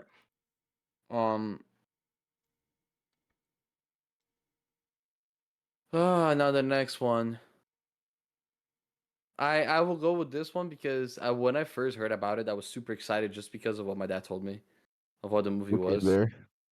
No, dude, you're never gonna catch me saying Cocaine Bear on this podcast. I promise you. It's an original premise, that's for sure. Dude, No, you guys Maybe- correct me if I'm mistaken on this, and if I'm mistaken, I'm probably gonna take the pick back. But I'm gonna go with the Saw franchise. Yeah, I don't know how original it actually is, but I remember when I was little, my dad telling me, "Listen, there's this movie where people go on fucking trials, right? These fucking tests, and they have to like do these fucking puzzles." That's him telling me this, right? They're gonna die, and I was like, "Holy shit! You do puzzles for your life." I was captivated, No, it's a great premise. I love Saw. And Saw, the original one, is less of a horror movie and more of a mystery movie. Yeah. That it's when you watch it for the first time and John Kramer stands up. Spoiler alert for a 2,000-year-old movie, guys. 2000. When John Kramer like sits up, you're like, Yeah, that was one of the best and plot twists I've ever seen. and the fucking score, Hello Zepp playing while it Yep. happening, the da-na-na, da-na-na. You're like, And then you can just feel how I forgot the guy's name, but the prisoner I forgot his name. How helpless he was, Adam. right? Yeah, Adam. You could tell just by the look on his face how helpless he was, right? And you're right about it being Dude. more of a mystery because the first one, like, given what people think about the Saw franchise going in, the first one has surprisingly very little gore, especially compared to what happens later down the road. So yeah, I think it's a. That's why I think it's a great I pick. think Saw is a great introductory horror movie. I don't agree. think it's over. I don't think it's overly terrifying or like hard to watch. Um, sorry, getting back to like original concepts. There's so fucking many that I want to take. I'm actually gonna take a movie I didn't like, Oh my and god, I forgot about this one.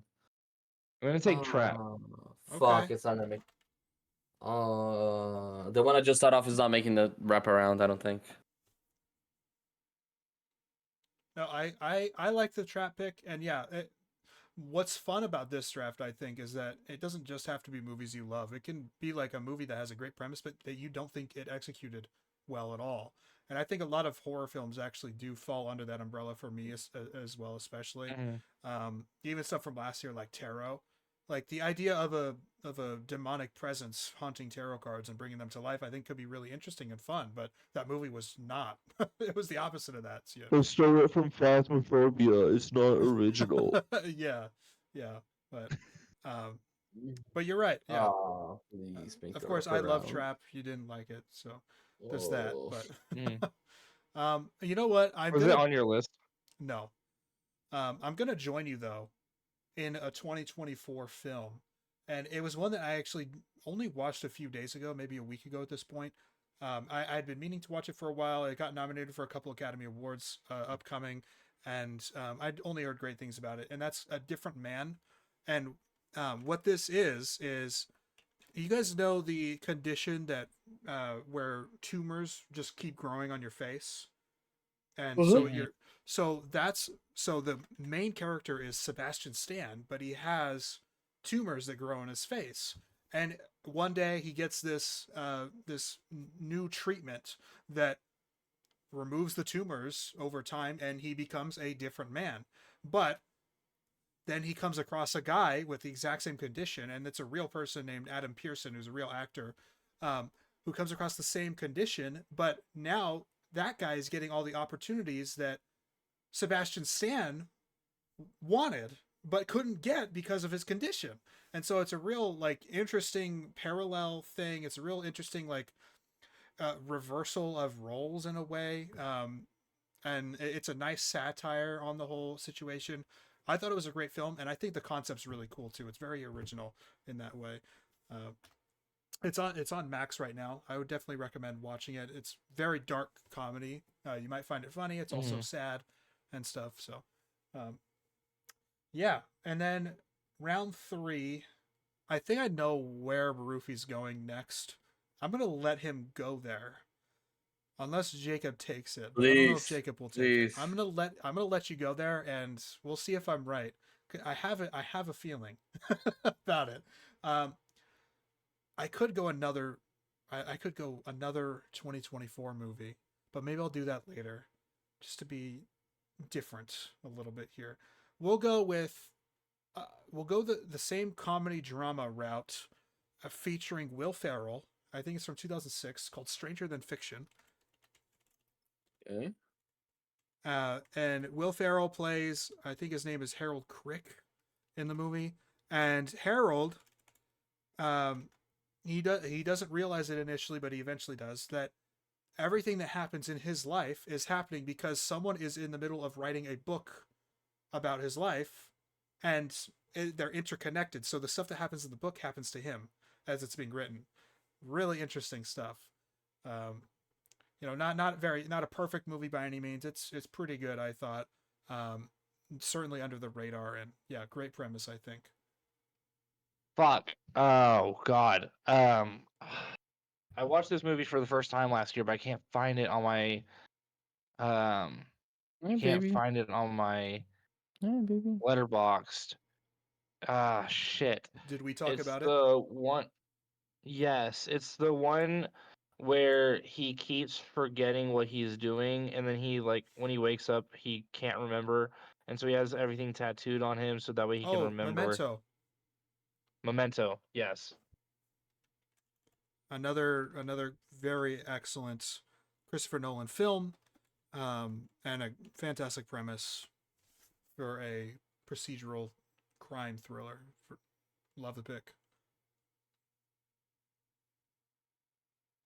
Oh, one thing I forgot to share to you guys.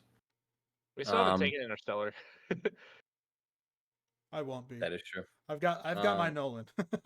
It's because as much as I love Interstellar, the whole dynamic of it is not the most original thing to me. I think there's more Well, and unique in a ideas. way, it's a spiritual sequel to 2001. So it's not. Yeah, You're right. It's not yeah, the most original premise. yeah. I don't think so either. Anyways, I forgot to say one thing earlier to you guys, and maybe you're gonna be happier than Jacob about this, Anthony. But surely you know Steven Wilson, my Mhm. favorite artist of all time. I saw it on He your announced, story. Is that what you're going to talk about? yeah. So he announced a new album Oh, coming okay. in March and a new tour. He's coming. He's touring Europe, North America, South America, even. And he's coming to Atlanta in October, and I will be there. I'm Nice. driving there. I'm gonna make a road trip out of it. Super excited for it. That's great. Anyways, yeah, super looking forward to it. So my next pick here will be Nightcrawler. Yep, on my list. Was that the one you thought of? No, actually. Yeah. Anyways, Nightcrawler. And then the next one is gonna be Butterfly Effect. Man, neither of them. Okay. Really? Tell me later. Maybe I overlooked it. For the listeners slash viewers, you want to give a quick synopsis of these two films you picked? Well, Nightcrawler is a moron who his job is to document crime scenes, right? He's not a moron. He's very manipulative and Well, he's a psychopathic. moron. He's a moron. No, he's And very good at what he does. That's I guess, that's yeah. what makes him scary. He's supposed to take pictures of evidence for like newspapers and stuff, right? And he works with newspapers, yeah. And the thing is, that's for crime scenes. He goes to the crime scenes and captures them. Thing is, he starts creating the crime scenes to then capture the crime scenes. Yep. Jacob, have you seen this? Oh my god! Well, there you have go. to What watch a it. It's yeah, only it's like so 90 good. minutes as well. So good, so good. And butterfly effect. It's exactly what it's called. It's just the butterfly effect in a movie. Absolutely phenomenal. Okay. Um, I have two. I have my two picks. I'm fairly certain I'm gonna get away with letting one slide, but I'm actually gonna be taking a movie I haven't seen before, Hmm. and I desperately want to see it. I just haven't. Like, I don't have Fandango, so I can't watch it yet. But the concept of Juror Number Two is so fascinating to me that I'm like, as soon as I get the opportunity, I'm gonna be watching this movie. It's on Mm-hmm. Max. If you have Max. I don't have Oh, HBO. okay. Yeah, that was the other one that when I talked about 2024 films, that was the other one I was talking about. Basically, what happens is this guy is called to be on a jury for a certain crime, and after he's selected and everything, and as they're going through the evidence, he realizes that he is the one who committed the crime, and he's on the jury for this trial. And really, really, I think it was a fantastic movie. Clint Eastwood directed. It's his last movie, so to speak. So yeah, great stuff. It was on my list as well. Another worthy 2024 pick here. Do you think I'm in the wrong for taking a movie I haven't seen? I think I No. definitely wouldn't, but I think it's a good pick, because it is just a really fascinating concept. And you even said it's the concepts, it's the whole premise that has you interested in it. So, Yeah, it's the point. It's the point of the draft, so I think it's fine. yeah. Okay. Are you taking Arrival with one of your two picks? No. That was so good. One of my top 6 favorite movies of all time. But no. We are going to, man, I still have a number of things on here. But we're going to pick, do you guys know what it's like to be inside your own head? All the Are you talking about emotions. Inside Out? Fucking... Are you talking about Inside Out? Inside Out. Yeah, that's a good one. Really, like, fantastic way of like portraying emotions in your head. I think Yeah. So creative, so well done. And maybe how hormones work, right? For those Maybe, unfamiliar. yeah, Yeah, there you go. yeah. Puberty's a big red button. Yeah, there you go. Okay. And now I could take another movie that I also did not like. I'm not gonna do that. I have a sleeper I will pick. mention it in honorable mentions. I have a sleeper pick. But I still have a couple here. Like, I'm not gonna do Jurassic Park, even though I think that's an unbelievable creative like amusement park with dinosaurs. That's awesome. And it goes horribly Work wrong alone, naturally. right? Yeah. Yeah. Like I mentioned Mad Max earlier. I think that's an awesome original premise. What about Matrix? We haven't said Matrix. The Matrix is another great one. Oh man, yeah, that's I gonna think be my Matrix pick. is I That's my think Matrix pick is a phenomenal one. Yeah, I think because Matrix is a again, phenomenal one. similar to what we talked about with like the Truman Show, for example, the Yep. Matrix has like that is a there's been a whole subculture of the internet of people Because of the that Matrix. because of the Matrix they have completely changed their worldview on everything. So I Yep. think that tremendous premise, excellent movie as well. If conspiracy theorists exist, is because of the Matrix. Mm-hmm. There you go. Have you ever heard of the Mandela effect? Well, you see, the Matrix is the reason for the Mandela effect. And it was actually the Berenstain Bears the whole time, but the Matrix is telling you that it's the Berenstain Bears. Yep. Yeah. Broofy Fuck, gets it. dude. There's still He's red so pilled. many good premises. So many good ones. That's what makes film great. It's pissing. It's kind of bothering me that I can't take them all. I know there's so many. We could do 10 rounds of this, honestly. We can expand it if you guys want. I'm so down to do that. Okay. We'll do 10 rounds. Let's do.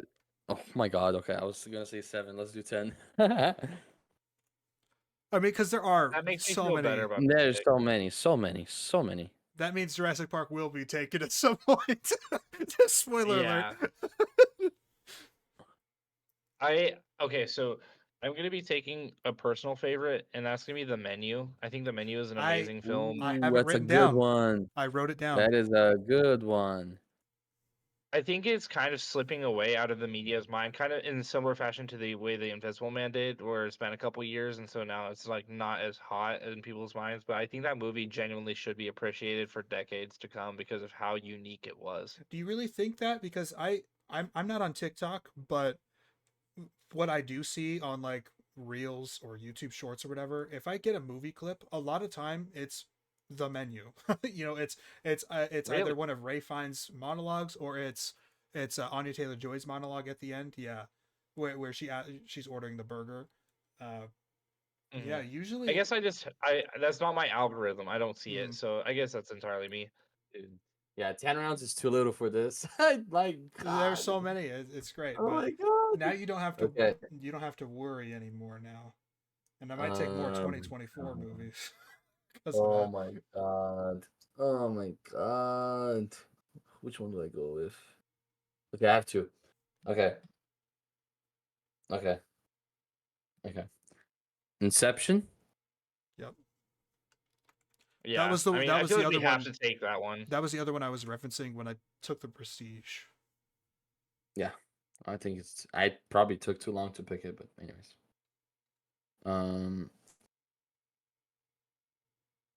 Fuck, there's so many, dog. I have like 5 in my head. Well, you've got time. Oh my god. You have 5 more rounds. Okay, I think I can. I might actually. Yeah, I can leave this one for my very last one. I'm gonna do that. And what was the one I just thought of?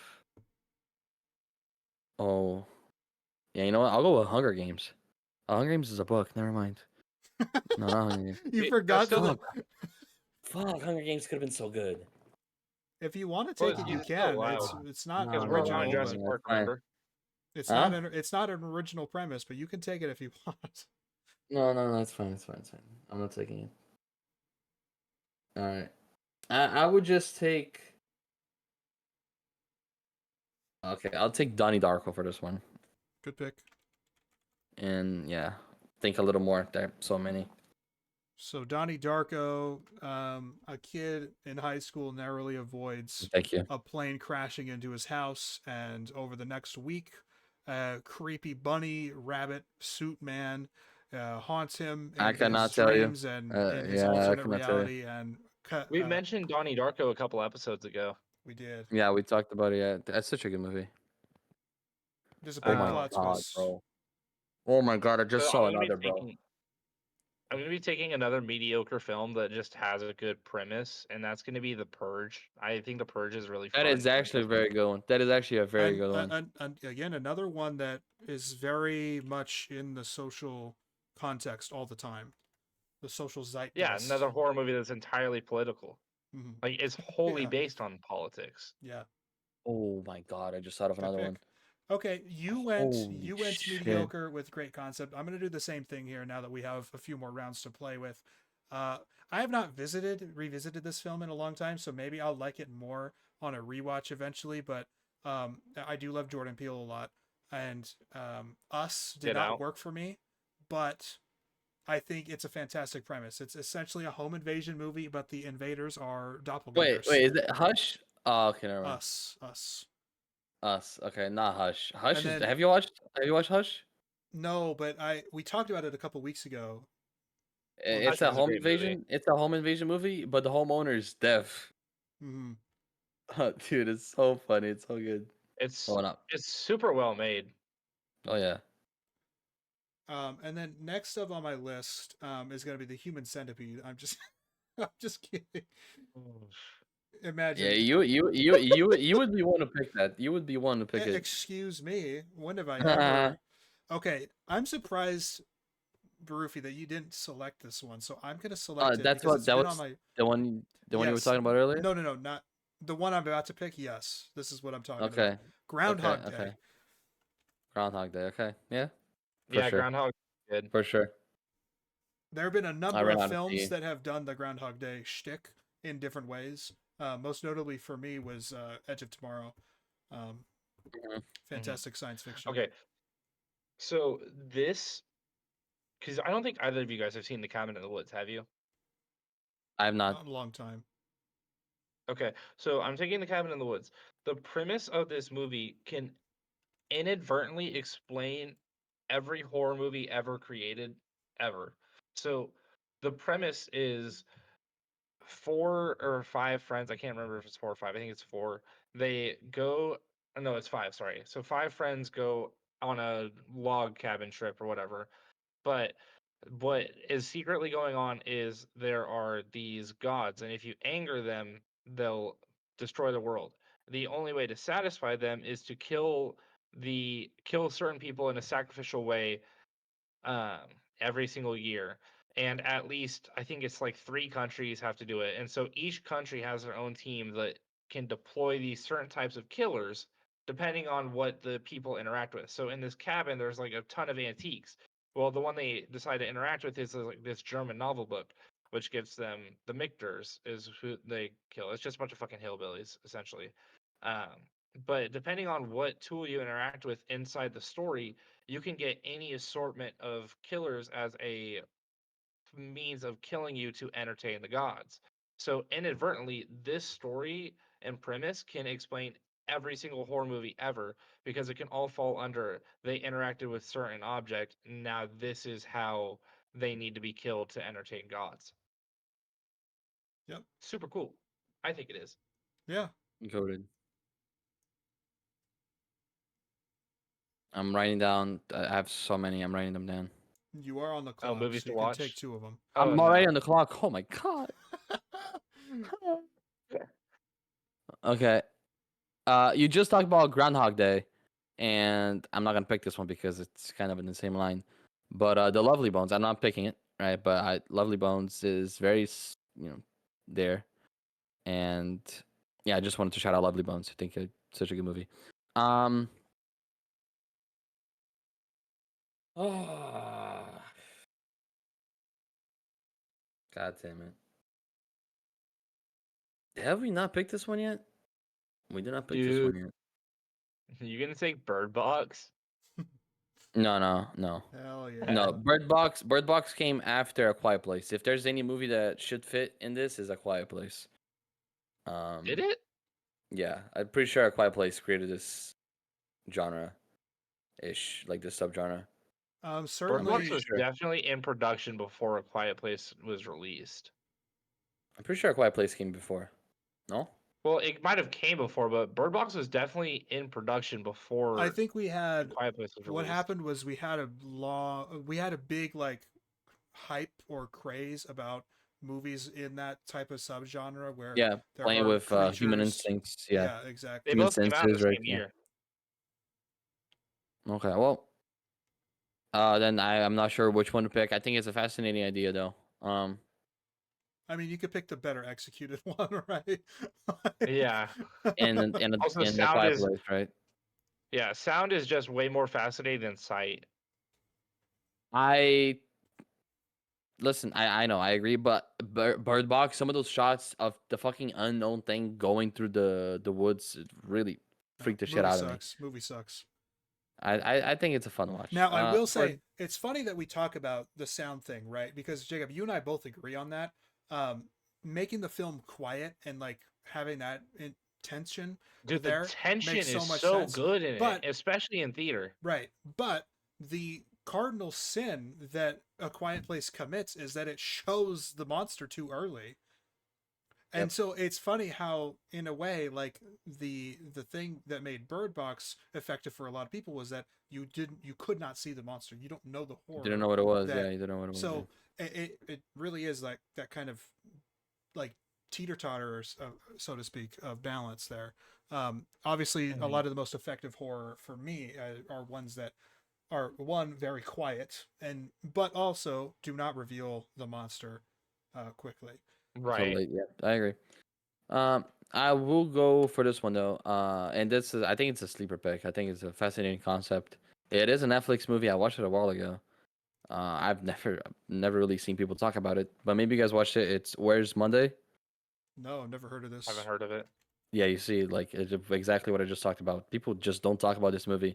So just to give you guys an idea, right? It takes place. I'm not sure if it's in China or in the U.S. I'm not sure, but it is a overpopulated country where you can't have more than one child. And if I remember correctly, this mother ends up having 7 or 5 twins, something like that. Jesus. Yeah.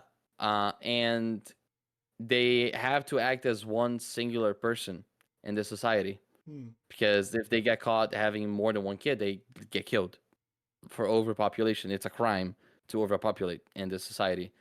So the names are Monday, Tuesday, Wednesday, Thursday, and Friday. They go to work. They act as the same exact person. Now, how do they maintain the same relationships with everyone else? Like they're distinct persons. They're distinct personalities, right? But then they have to behave the exact same with every single person for their own survival, right?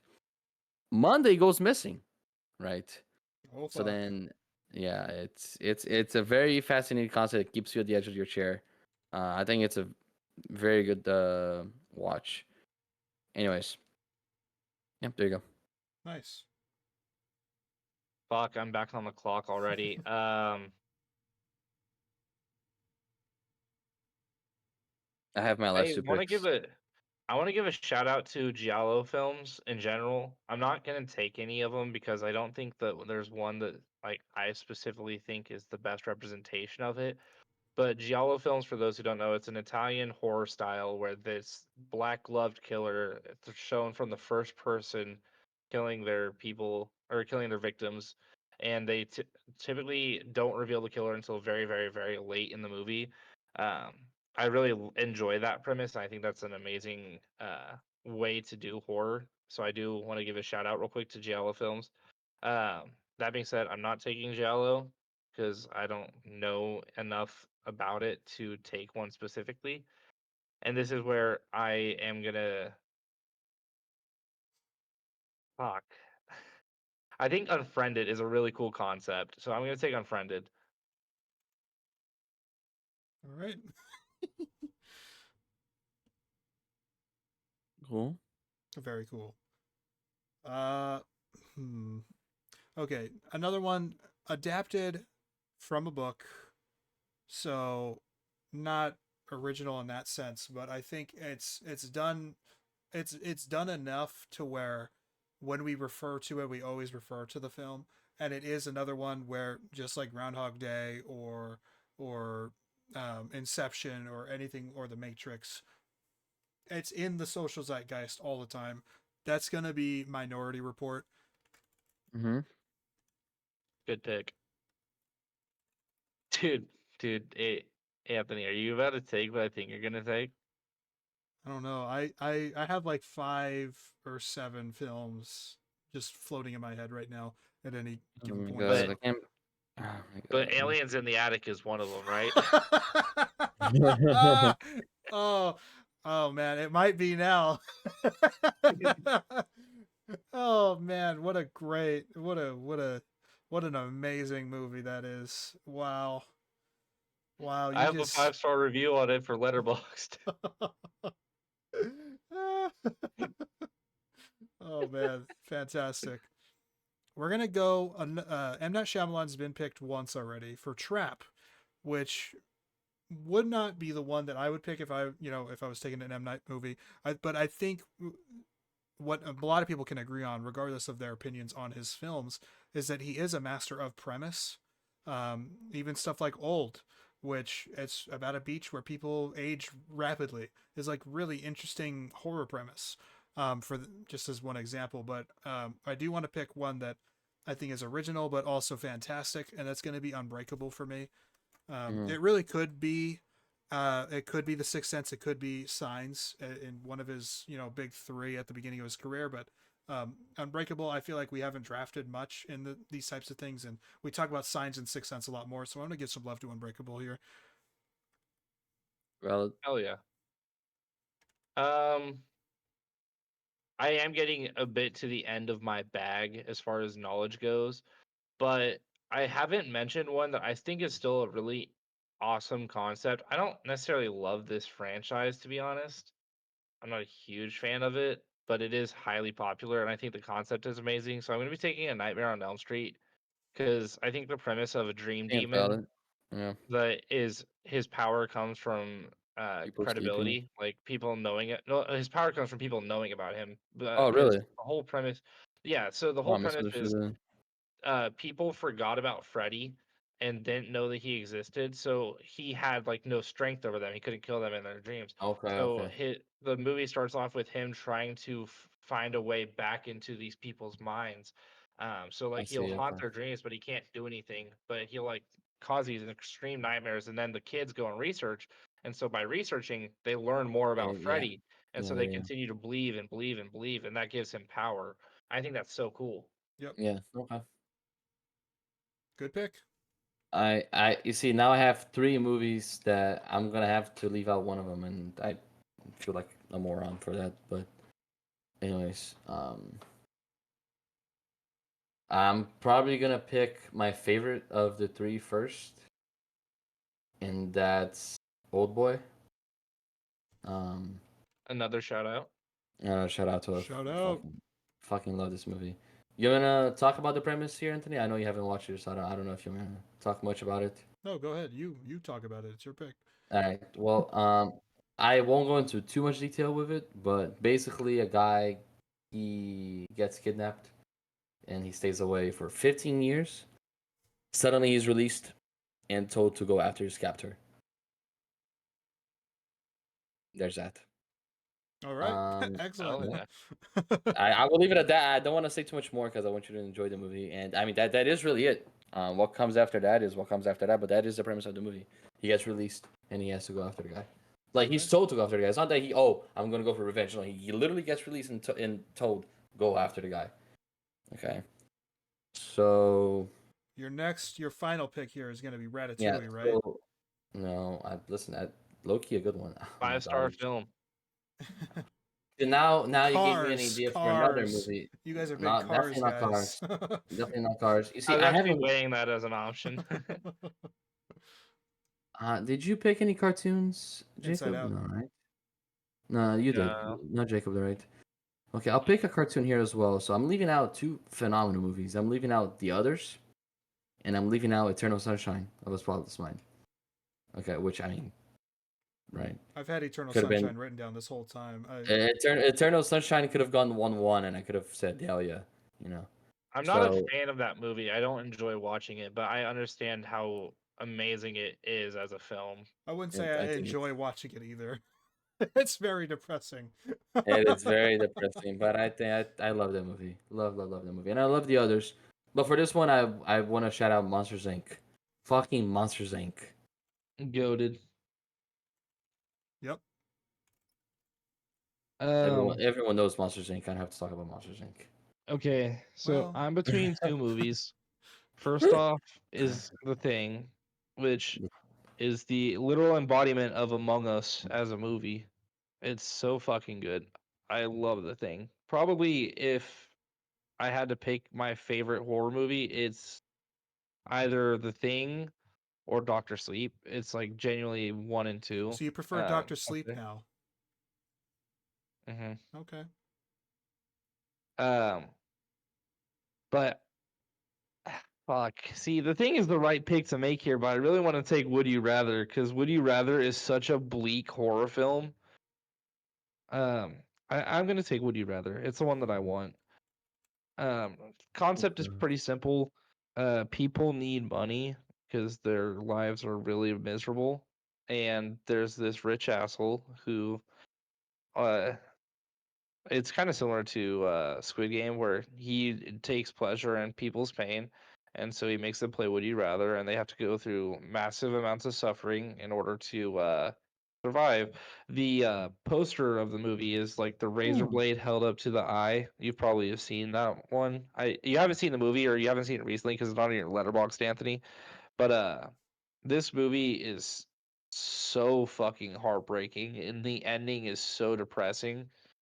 Um, I highly recommend it to anybody who hasn't seen it, but it is 2012. one that does, yeah, it is one that does not have a happy ending. Like you're gonna go through the whole movie and you're gonna be like, finally, they made it, and then you're gonna see the ending and you're gonna be like, no, it can't end that way, Fun. and it does. Yeah. Excellent. Yeah, I can't believe it's already the final pick again because I'm just looking at how many just amazing premises there are. And look, and this is I guess a little PSA. Like we're struggling to pick because of the wealth of options, not because we're Hmm. struggling because there aren't many. And so if you think that there aren't original things going on in movies or in Hollywood, you're just not looking hard enough. Okay? And that's, just take a couple of these Especially in recommendations. 2024. I think 2024 was the year of the sequel, but also the year of really original concepts. We drafted 3 or 4 movies from last year in this one because it was just a nice breath of unique filmmakers and auteurs and just really distinct styles all combining together for a really nice synergetic experience in the cinema. And the point being that if you think original stuff in Hollywood is not being made anymore, just expand your horizons a little bit, make yourself uncomfortable, and you'll find something out there. You'll find a niche, you'll find a genre, you'll find a filmmaker. Again, like, yeah, I mean that So that's it, to put in simpler terms, no more ball. You don't know ball? I guess No so, more yeah. ball. Yeah. There you go.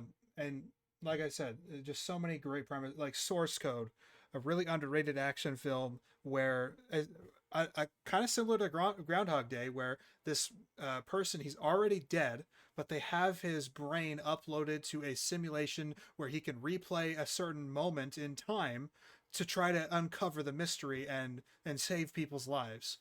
That's the premise. Like that's a really interesting premise, and it's a really great movie.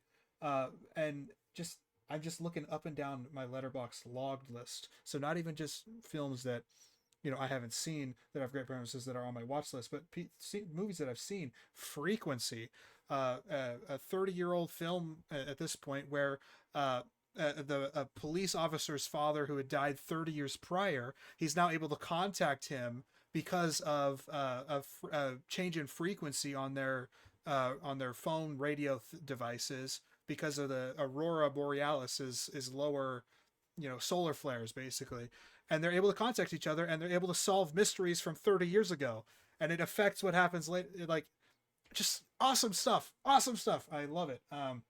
But we're gonna pick Eternal Sunshine because it deserves to. Yeah, it can't go unpicked, right? It can't go unpicked. We talked about it multiple times tonight already, so that's where I'm gonna finish it. But yeah, I mean, I could go on for hours and hours and hours about all these original, This fascinating the movies. this is the Brock Purdy of Mr.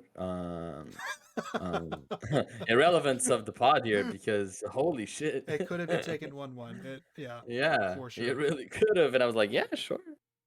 Eternal Sunshine. Absolutely. All right. Those are our drafts. Let us know in the comments what you think is the most original premise you've ever seen. Like, what one of your favorite movies, maybe a movie you hated. You know, a couple of these we didn't like, right? And of course, as well as your favorite male and female acting performances of all time. Let us know. We'd love to hear your thoughts. But yeah, there we go. Excellent drafts, guys. Anything any lasting thoughts before we did we lose Jacob? Looking like it, right? I think we lost Jacob. Oh, we did. We definitely did. Okay. Yeah. I guess I'll cut it there then. So that's a shame that he's not here anymore. Yeah. But thank you all so much for tuning into this episode. We really appreciate all the support. We've been getting a lot more traction recently, which is awesome. Uh-oh. No, there we go. Okay, he's back. Yeah, we've been getting a lot significant more traction recently. We really appreciate it. If you enjoyed what you saw here, please share it and like and subscribe. You know, all those little things, they make a big difference in the algorithm and for discoverability. So yeah, thank you guys. Lasting thoughts, gentlemen. Waiting for Moron to come back. I don't see it. Well, that was a great episode. I appreciate everyone for tuning in. I think those 3 drafts, I'll be honest with you. I'll be completely honest with you. Okay. When I saw your synopsis for this upcoming, I'm always excited for the pod. Don't get me wrong. But when I saw the drafts and it was things that I am not so familiar with, I was like, oh my God, I'm going to have to do research and think about it. But that was some of the best drafts we've had. Yeah. That was super nice. It's especially always the concepts one. Yeah. Thought that was a pretty good idea. It's always a pleasure talking movies. Always fun to talk movies we love. So yeah, if you want more of that kind of content, let us know. We could definitely do actors at some point.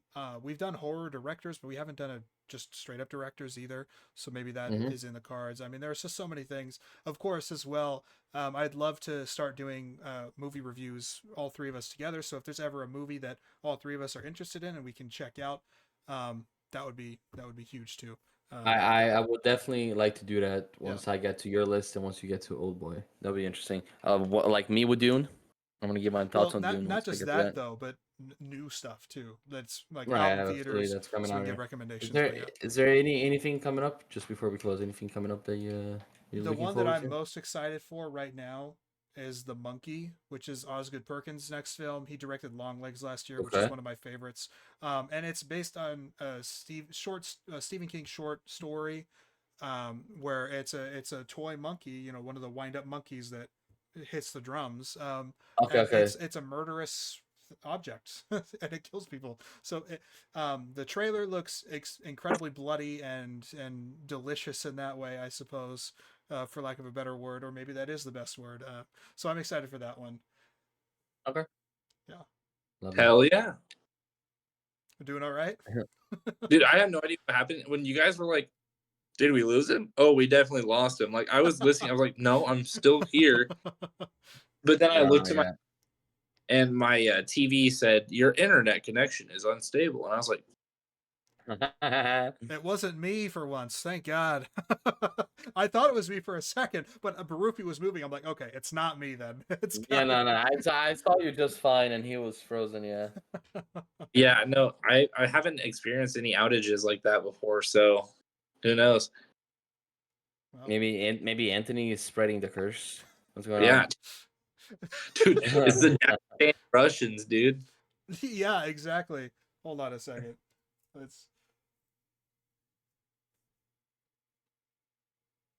It's not doing it Holy anymore. shit! I don't see it anymore. Is gone. It did its job. It did its job. Wow. Wow. They look got at bored that. with the film talk. It deleted. No, They it listened deleted in the on evidence. they listened in on the conspiracy about the NBA fixing trades and dipped. Yeah. You know what's another one we could have picked for the premises. Lay it on me. Do you guys know famous cartoon called Thomas and His Friends? Thomas and Friends. Come on, guys. That would have been super nice, wouldn't it? Talking trains. You know, That's a Winnie, TV Winnie show, the though. Pooh, Blood What and about Honey. Teletubbies? What about Teletubbies? Yeah. Those are TV shows. Winnie the Pooh, Blood and Honey's not a TV show. True. I But- could have taken Yo, Elk the Halloween movie for that is so good. You know Oh what I'm yeah. talking about? No, we talked about it before. Remember, right? Yeah. Um, yeah. It Dude. it creeped me out as a kid. That I loved it. I love that movie. it is bro. genuinely creepy, and I loved that movie. there's something The about part the where they go in stop the motion cave? thing and Yeah, uncanny yeah. valley associated with the faces and stuff. Yeah, it's huge, huge It's a Uncanny Valley, huge creepy Uncanny Valley. one. Who has the worst Uncanny Valley of them? Gotta be Tiger, I think. Tiger. I don't know, because maybe his body looks human, and his face is completely like blank. I don't know. That's a good pick. Ernest Scared Stupid, maybe? Ooh, Ernest Scared Stu. I haven't seen that in a long time either. A really long time.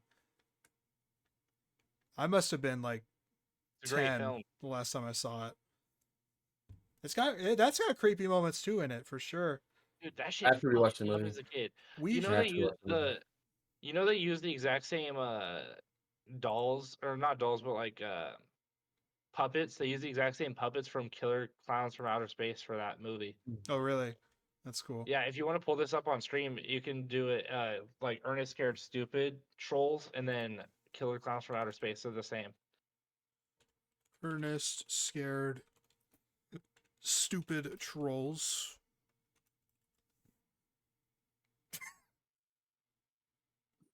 Oh, look at that. There's a yeah. Wow. That's wild.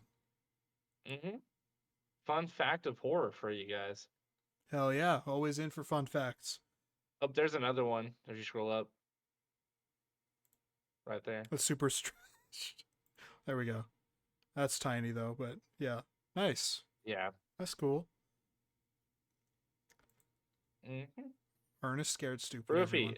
it's a Yep. banger. It's a 45-minute movie. You gotta watch it. 45-minute movie. It's only 45. I remember it being longer. Wait, That's is it? funny. I could have sworn it was Ernest Scared Stupid runtime. Oh, I've got it right Oh no, here. it's an hour and 32. It's an hour and 32. I could have sworn that Ernest movies were shorter. Maybe some of them are, but I remember most of them being feature length. Goes to camp. What was your favorite one? Definitely Scared Stupid. Yeah, probably.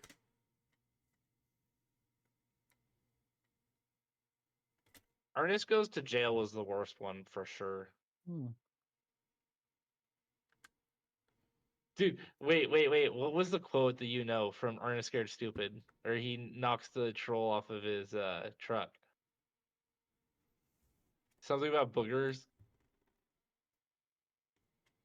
That I know? Dude, I could have sworn you've said this quote before. It must have been innocuous because I can't think of it. Yeah, I'm completely drawing a blank.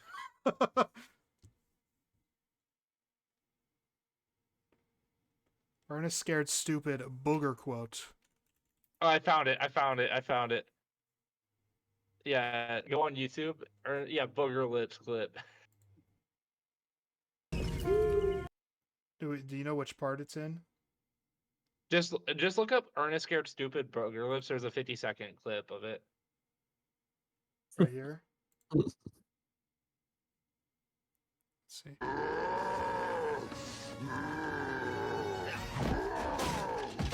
We did it, Rimshot. We got it. I am Troll Fighter #1. Rufy, how are you missing this? He's I'm got seeing it. such nostalgia.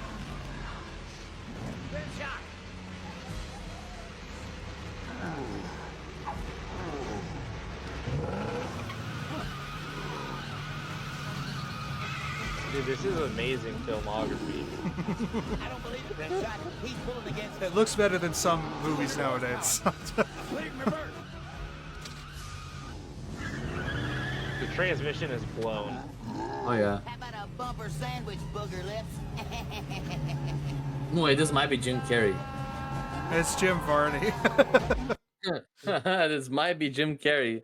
How about a booger sandwich, booger lips? A bumper sandwich. How about a bumper sandwich, burger? I've never said that, but that's a good quote. I might have to start saying it.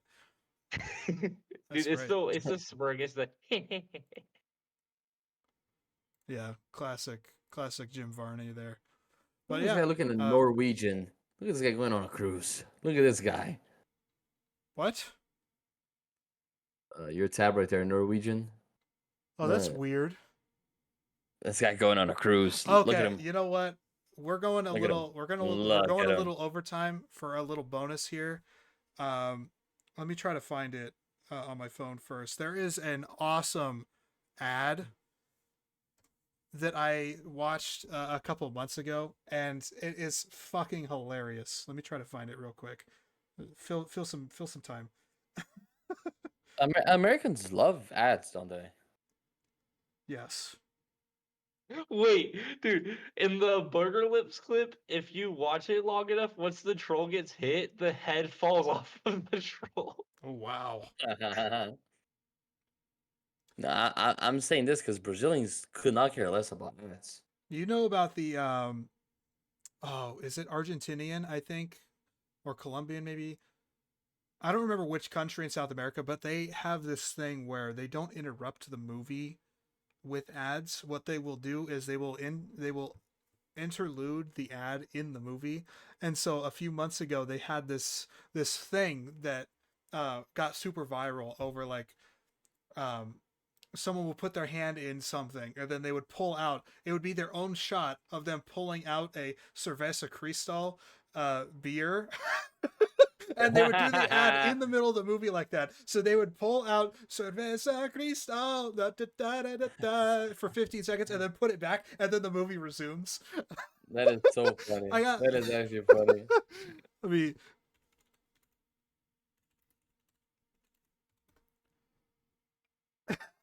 Chile. yeah, there we go, Chilean. I thought it would be. Oh, you fuck. Wait, show us the Facebook. I don't have Facebook. With Lord of the Rings? Yeah. Oh, Okay. hell all right, no. hold on. Okay. Let me get this up on screen again. All right, here we go. Is that Ace Ventura in Middle Earth? Is it secret? Is it safe? Is this safe? Cerveza Cristal. Cerveza Cristal.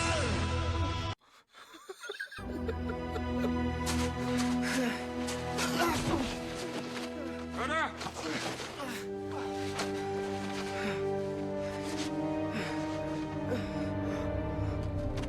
Cerveza Cristal. Cerveza Cristal. That's so good. That is hilarious. Death is just another path. One that we all must take. You see, if ads were like that, I would Grey rain covering of this world rolls back, so and all turns to silver glass. Is he gonna be looking at a beer? And then you see it. What? Gandalf. See what? Oh my god, bro.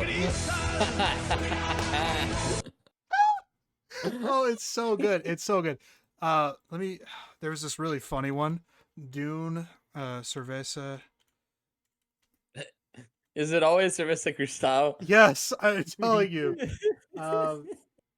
Is it this one? maybe. I might, if I come across it, I'll have to buy it just because of these ads. Promise you. We're gonna review Cerveza Cristal.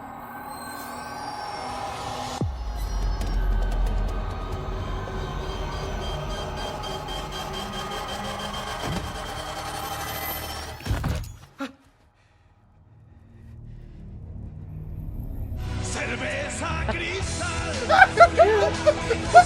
Cerveza Cristal. Oh, there's another Dune one though that is so fucking. Oh, here it is. I hope this is it. Yeah, this is it. Cerveza Cristal. Cerveza Cristal. That was the worst one. It's that was so by far bad. the worst one. It's so bad, but it's hilarious. I love it so much. Let me find this other ad though. Dude, Super For Bowl you. ads have absolutely nothing on this. Absolutely Exactly. nothing. We need more ads like Absolutely this. There's nothing. They're so bad. Okay. All right. This fucking ad, man. This ad, I threw a fucking fit when this ad played. It played during a football game a few months ago. Like it was Monday Night Football or something. And I feel like I'm the only person in the world who saw it.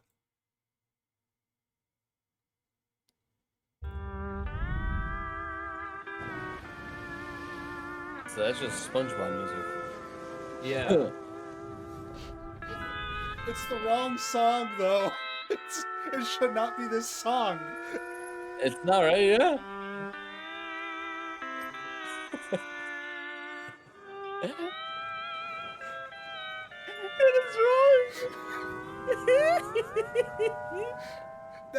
is wrong. That is not the right song for this. If It's Uncanny not. Valley, if Uncanny Valley was a song, it would be this. Oh. It would be this. I mean, that is the song that they play when something sad happens. I know, Like, right? really disappointing. Oh man, I'm so glad I got to show someone else on the planet this. That was That's great. so fucking funny. But yeah. Cerveza Cristal. Now you're gonna. I'm telling. Watch some more of those, and there are other ones that are like, there are other ones that are just like edits of people doing it, but there are some legit ones, especially from back in the day on like Star Wars and stuff. Check out those surveys. They're hilarious. They're so fucking funny. Oh, I can't believe you guys didn't know about that. That went big about maybe a year ago at this point. Maybe over the summer last year, but Yeah. All right. Any final thoughts? We did already outro, but we are still live. So, but, Shit. But yeah. Anything else before we sign off here?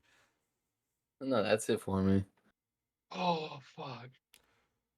Jacob, you want to give your outro? Broofy and I did 15 minutes ago. Yeah. It's my turn to give the outro, ladies and gentlemen. Okay, so things to expect next week on the episode: good vibes, immaculate vibes, even a further analyzed perspective on the Beyonce Country album, and expect Luka Doncic to be prepared. This was Broofy's last episode on the Coast to Coast podcast, so I want to thank him dearly for all the effort he's put in, and give a massive shout out to the amount of time and effort that he's committed to this team. And I wish him luck with the Dallas Mavericks. You know, that bit might not even be in the episode anymore. So there's gonna be a lot of confusion at the end there. We'll see. Oh man! If it never never happened, it never happened. Man, this might have been like the perfect episode of that first 20 minutes. That first 20 minutes was gold. Like if that Dude, that shit was so funny. Man, I can't believe Yeah, I made but that. we recovered. We recovered. We did. It was still a great episode. So thank you everybody so much, and we'll see you next week.